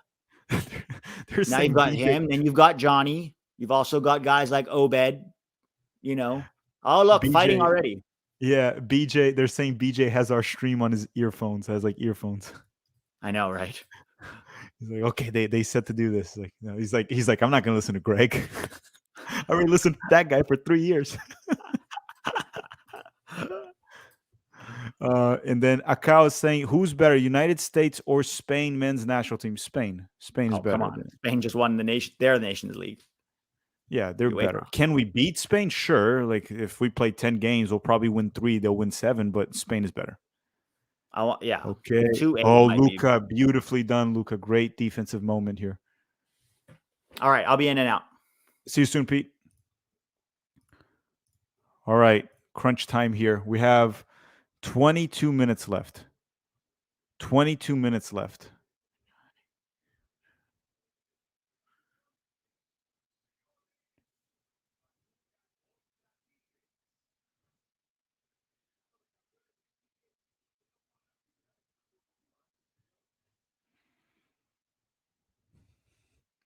Scally just blasts it forward. Balogun fighting for the ball, cleared by Miller. Pulisic tries to get a touch. Johnny wins it. Pulisic opens up the play to A-Rob. A-Rob, keep it in, man. 69, nice. Minute 69, nice. We hit minute 69. Guys, thank you very much in the chat for reminding me. I totally forgot about it, but I'm still at 69:30, so we got it. Minute 69, nice.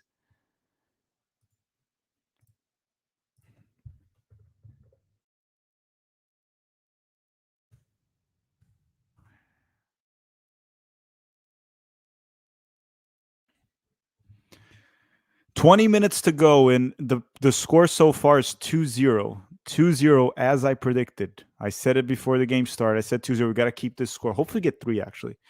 Mike Brown is saying Gio's absolutely possessed. The second assist was an absolute gift from Gio. Their midfield looks lost in that transition. US, baby.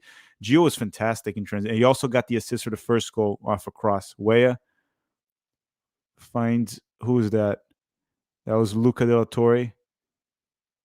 Luca wins it, and here comes the United States in transition. Tim Weah. Tim Weah brings it forward, finds Christian Pulisic. Pulisic cuts inside. Get a shot. Get a shot, Pulley. Nothing from Christian Pulisic. Joe Scally. Thanks for the super chat, Mike. Game Shizzle saying, I never doubted my boy BJ for a moment. No, man. BJ for life. Back to Matt Turner. Canada's possession is 69. Nice. So dominant loss from Canada.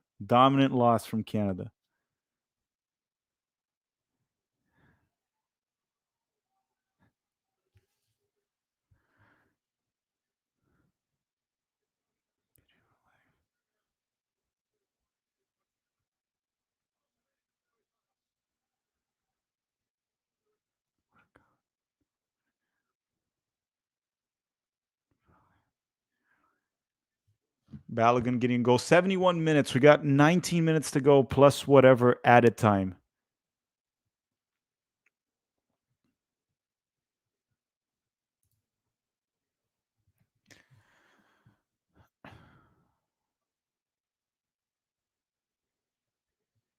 Johnny wins the 50-50 and nothing out of it. It's kind of weird because Johnny's playing as an 8 and Musa is deeper. Is Johnny playing far higher up the field?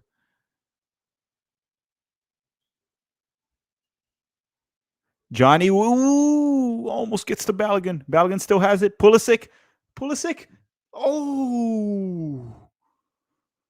Johnny tried to put a through ball to Balogun. It kind of got cut. Balogun won, and then Pulisic almost had it. That could have been number 3.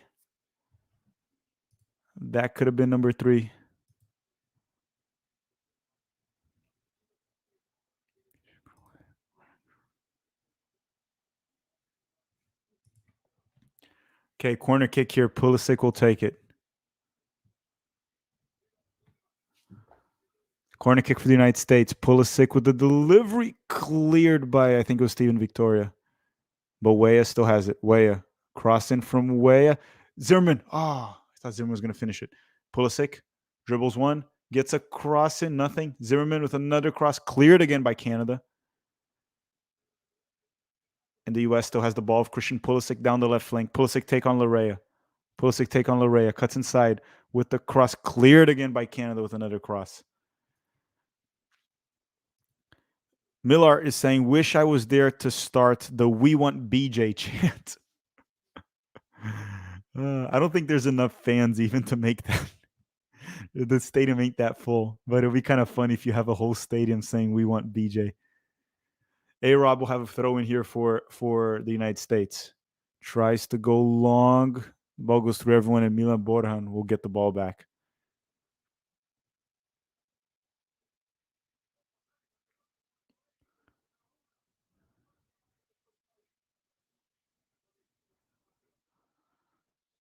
Oh. Fonzo Davies, did he hit Scally? What just happened? Davies might get a card there. Good. That was good of Weah tracking back there. And then Scally. They fouled Alfonso Davies, and then Scally just kind of tripped on him. That's nothing. That's not. And Pepe's coming on. I think Scally's just cramping up.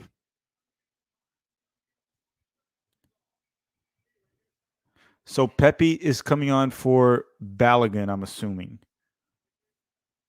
Pepe being subbed on for Balogun.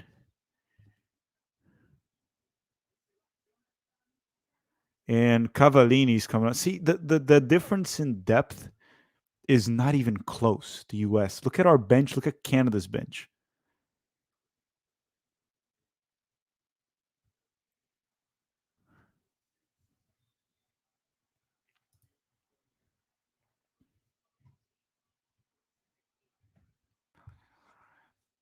Scoopman is saying score prediction if Adams, McKinney, and Dess were playing. I would say roughly the same. Scoopman, I would say roughly the same. I think if we had Tyler available, what you would see is more defensive solidity. We probably wouldn't have given Canada as many chances, but overall, the score probably roughly the same if we had those players. Joe Scally is out. Was he subbed out, Joe Scally? I need to go back here and see what the heck is happening. Balogun was subbed out. Eustachio delivers it, clears by Luca Del Torre. Pulisic blows by Eustachio. Pulisic just blows by Eustachio. Pulisic switches the play to Johnny. Johnny settles it, tries to win it, and it's recovered by Vitoria. So Balogun is off, and Ricardo Pepe's on.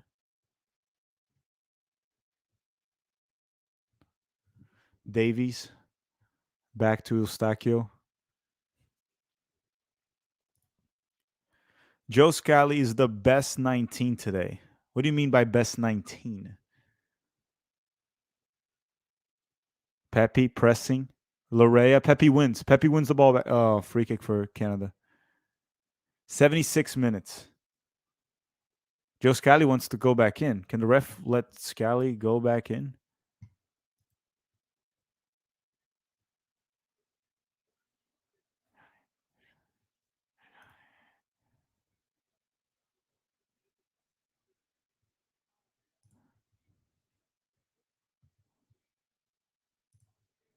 Davies with the cross. Buchanan will get it down the right. Pulisic helping on defense too. A-Rob recovers. Okay, throw in for the United States. We're safe here. Throw in for the United States. 77 minutes. Yeah, Scally is 20. He's not 19. Scally's 20 years old.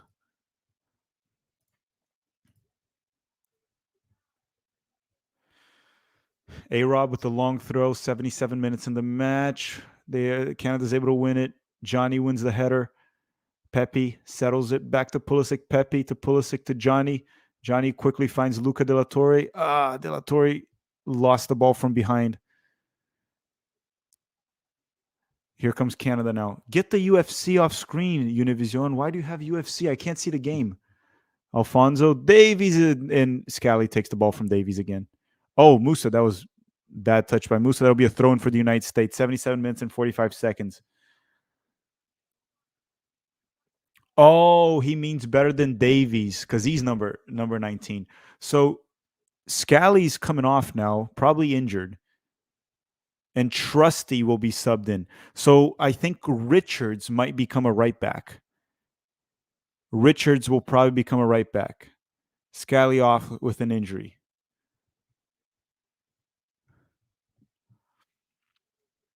Or is Weah going to play right back? Maybe we're going to go with a back three and Weah. No, Richards is playing as a right back.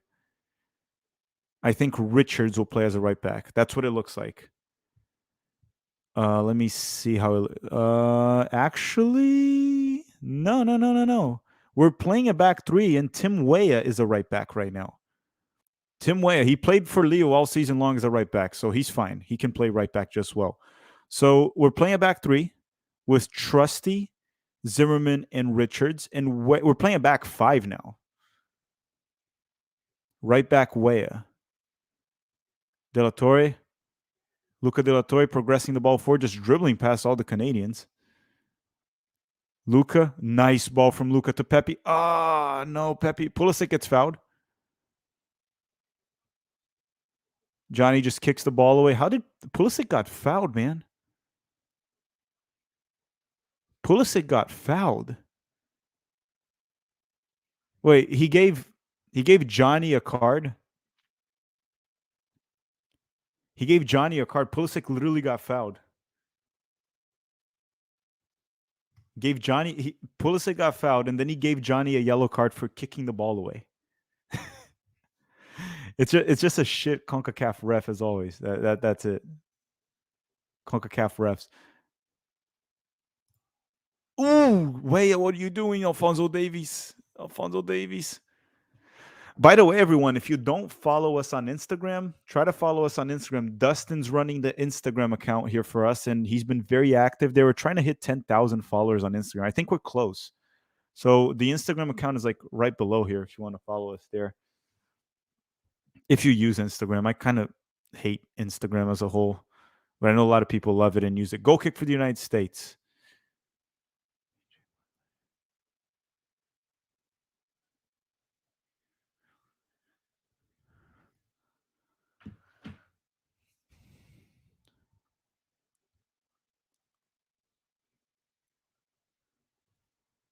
Matt Turner. That'll be a goal kick for the U.S. Goal kick, 10 more minutes. 10 more minutes. Turner takes the goal kick.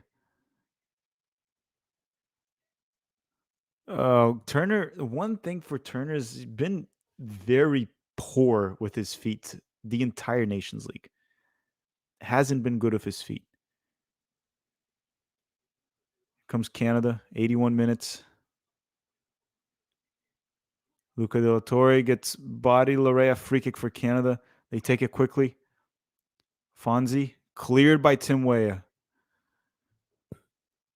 Trusty's on already. Trusty's already on. We're playing with 3 center backs, with Richard, Zimmerman, and Trusty. Musa, Luca. Bad turn by Luca De La Torre. That'll be a throw-in for Canada. Trusty's already in.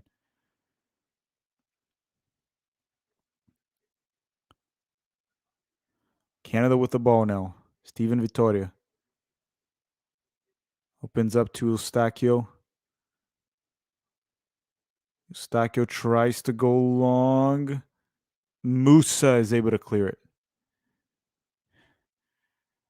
Okay.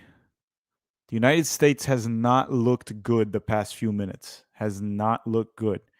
Canada's struggling to actually create meaningful opportunities, but we have not looked good.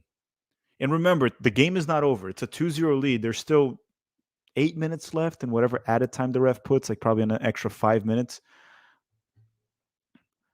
Canada now with the ball.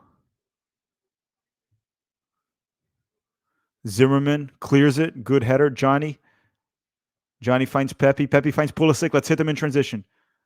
Go, Pulisic. Let's hit them in transition, Christian. Tries to find Pepe. Bad pass by Christian Pulisic. And Tajon Buchanan recovers it for Canada. Oh, Pepe recovered. Oh, that was close. Pepe almost took the ball from Tajon Buchanan. Joe Schmo saying, would Greg think a back 5 here? He'd be pressed. I don't know what Greg would do at this point. We'll worry about Greg after the Gold Cup. As of now, let's just enjoy BJ. That I probably shouldn't have said it that way. Let's enjoy BJ Callahan, our interim coach. Weah, Chris Richards. Blast it forward. Canada has the ball. 7 minutes to go, plus whatever added time. Eustachio. I think the ref is going to add 5 minutes. That's what I think the ref will add. Tries to go long. Richards clears it. Eustachio. Oh, beautiful defense by Pepe. Takes the ball away. Oh, don't pass it back, Pepe. That was not smart. And we lose the ball. And here comes Larea with the pass inside. Get it out. A-Rob. Another recovery from A-Rob. Just clears it for the United States. We can't let Canada score now because they would actually have time. Can't let Canada score now. Actually, don't let Canada score at all. Get a clean sheet. Musa Recovers it. Oh my goodness. Pepe, wake up. Here's the problem right now. We look a little gassed. Cross in, Zimmerman clears it. Johnny clears it with his head. Finds Pulisic. We're not looking dangerous in transition. We're not looking dangerous in transition right now. That's the problem, because what you want to do is when you're defending, you want to look dangerous in transition to try to kill off the game, but we're not looking like a threat at all. That is the only issue right now. We don't really need a goal, but you at least want to look like a threat. But Pulisic is probably gassed out too. Pepe's also not very fast. That's one thing. Alphonso Davies finds inside Johnny with a good interception, but no one's there. Canada with the ball once again. Alphonso Davies cuts inside. Oh boy, here comes Davies.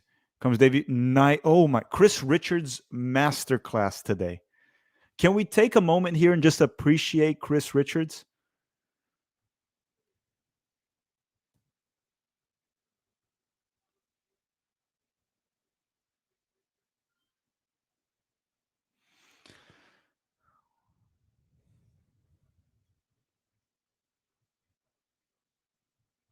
I think Chris Richards is my man at the match.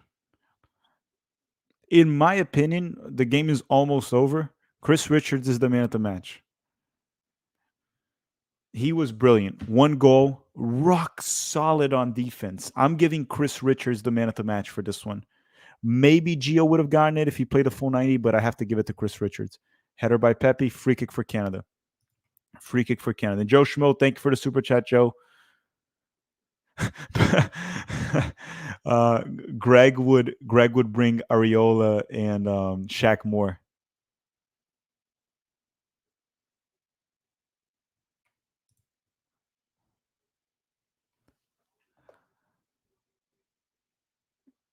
Richie Larea sucks, man. Richie Larea really sucks. Good recovery. Here comes the United States in transition. Now let's see. Christian Pulisic, completely gassed. Pulisic's completely gassed. Gets hit. That'll be a free kick for the United States. Good draw from Pulisic.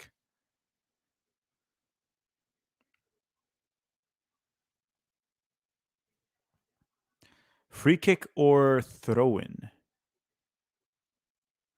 Greg would send in Long and Jordan Morris.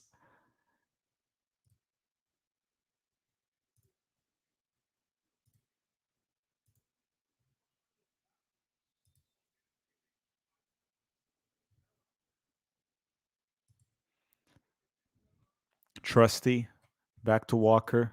Walker back to Turner, and Turner just blasts it forward.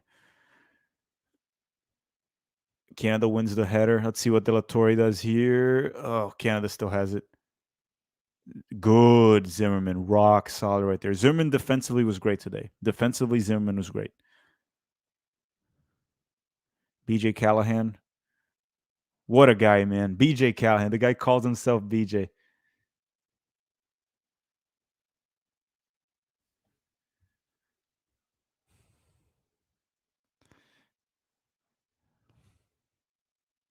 Eustachio Richards again. Man, this guy's all over the place on defense. Chris Richards, man. All over the place on defense. What a stud.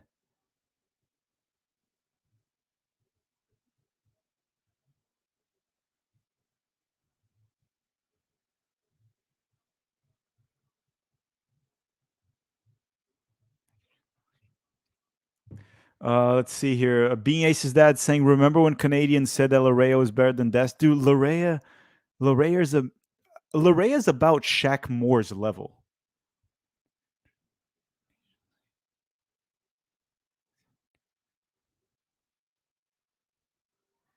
Larea is about Shaq Moore level. Christian pulled a hammy. Are you sure? And Eustachio's being subbed out.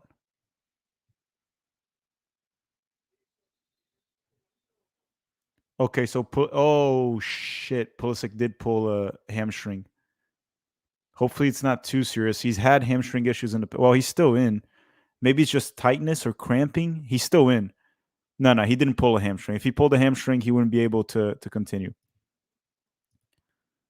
I think he's cramping up. He's still moving fine. And Davies just tries to blast it and it's over.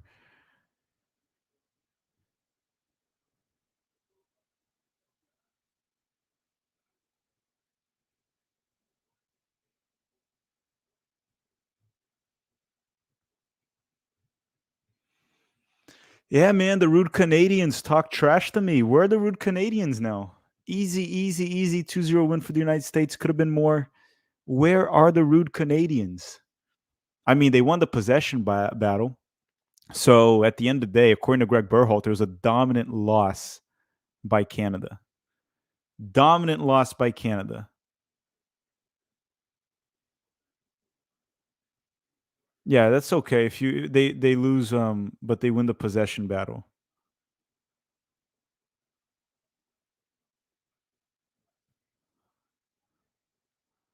The ref added 5 minutes. Is that what I'm seeing? Yeah, 5 minutes added. 5 minutes added. I think it's just a cramp from Pulisic. He's still on the field.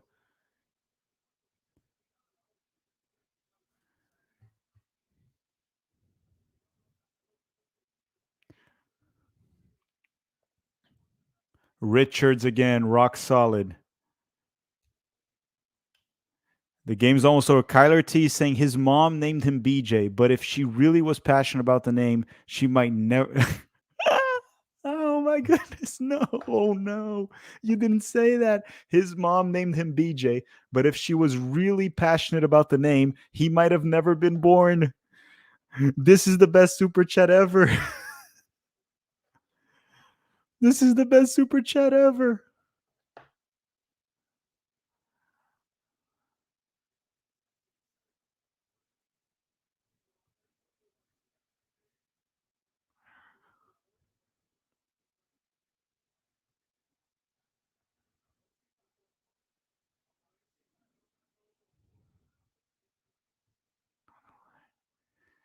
Oh, this is such a good one. Fallen Phoenix is saying, remember those calling for Zimmerman over Richards? Yeah, I mean, that's the Berhalter crowd essentially, and some of the MLS shills. Chris Richards is probably our imagine we had Richards and Ream.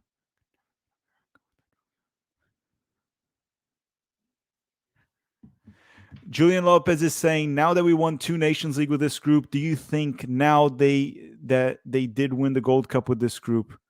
Now that we won 2 Nations League with, well, I mean, this group that we have here would absolutely win the Gold Cup. Remember, the Gold Cup is easier than the Nations League. Canada doesn't bring their best, and neither does Mexico. This United States group in the Gold Cup would run over opponents. End the game, ref. We beat Canada. End the game. End the game. We beat Canada. Canada really thought they were going to win a trophy. Canada really believed that they were going to win a trophy. End the game, ref. There's 2.5 minutes. Just end it. The Canadians really thought they were going to win a trophy. Come on, Canada. Y'all know you're allergic to trophies. As soon as there's a trophy on the line, the allergies kick in. The allergies kick in. They can't win a trophy. This is Canada, man. The rude Canadians, they tried to attack us. They put all that smoke up in New York City. They tried to attack us. They failed. They tried to attack us before the Nations League. They almost destroyed New York. It looked like a Hollywood movie. It looked like an apocalypse movie of Hollywood. They tried to do it. It didn't work. It didn't work. It never works when you attack the United States of America. It never works. We strike back and we strike back hard and we win and we won. The United States are the 2023 CONCACAF Nations League champions, defeating Mexico 3-0, defeating Canada as of now 2-0. Maybe it'll just finish like that. There's a minute left. This is wonderful right here. This was truly a BJ masterclass right there. And here comes Canada, Jonathan David, and he misses too. Jonathan David, you are not better than Balogun. Balogun scored. Luca De La Torre hasn't been in MHO. You guys agree? What does that mean? IMHO. What does IMHO mean? Greg Berhalter, the game is over. It's Jover. It is Jover. The United States of America, the CONCACAF, the players are already celebrating. It's over. We won. We defeated the almighty Canada, the CONCACAF World Cup qualifying champions that they call themselves. The BJ man did it. We beat fucking Canada. Is there any doubt right now that we're the kings of It's over. It's over. The United States officially won the CONCACAF Nations League. The United States are the CONCACAF Nations League champions. Goodbye, Canada. Go home. Pack your things. We've won it. We've done it as expected. We're the best teams in CONCACAF. No questions asked. Of course, CONCACAF is a terrible confederation, but the United States is the best one. No questions asked. We won the 2 Nations League. We're the best CONCACAF team in the World Cup. We won the Gold Cup, and we're going to probably win the next Gold Cup too. But before we go, Toasi Ferrandelli said, this could have been the team in the World Cup just with Sargent instead of Flo. If you follow the rule of no MLS, it all works. If you don't bring mediocre players, you play well. This team right here shows that. What an outstanding Nations League. The last Nations League, we suffered through it. Look at this one. Complete dominance. We won it. We're all going to go now to 11 Yanks to celebrate. Okay. Last 2 super chats that I read. We're going to go celebrate. The United States takes down the rude Canadians after they attacked us in New York with the smoke. And we're the champions of the CONCACAF Nations League. 999, first bacon, now soccer. United States better than Canada. Raw. What they eat in Canada, it's not real bacon. Guys, don't send super chats right now. I have to go. We have to go to Pete's channel. I'm going to read these 3 and we're going to end it. Don't send it. Chris Gary saying Drake Calendar international trophies won. The entire Canada and England squad combined 0 levels. Rude Canadians can't win a Stanley Cup or in soccer. They're allergic to trophies. Take the L, Canada. Take the L. Mken saying BJ's a blessing. Canada are the Spurs of CONCACAF. And Llama YT is saying only way Canada is getting a trophy is if they become the 51st state. They might as well at this point. Join the best country in the world. Bye, Canada. See you guys at 11 Yanks.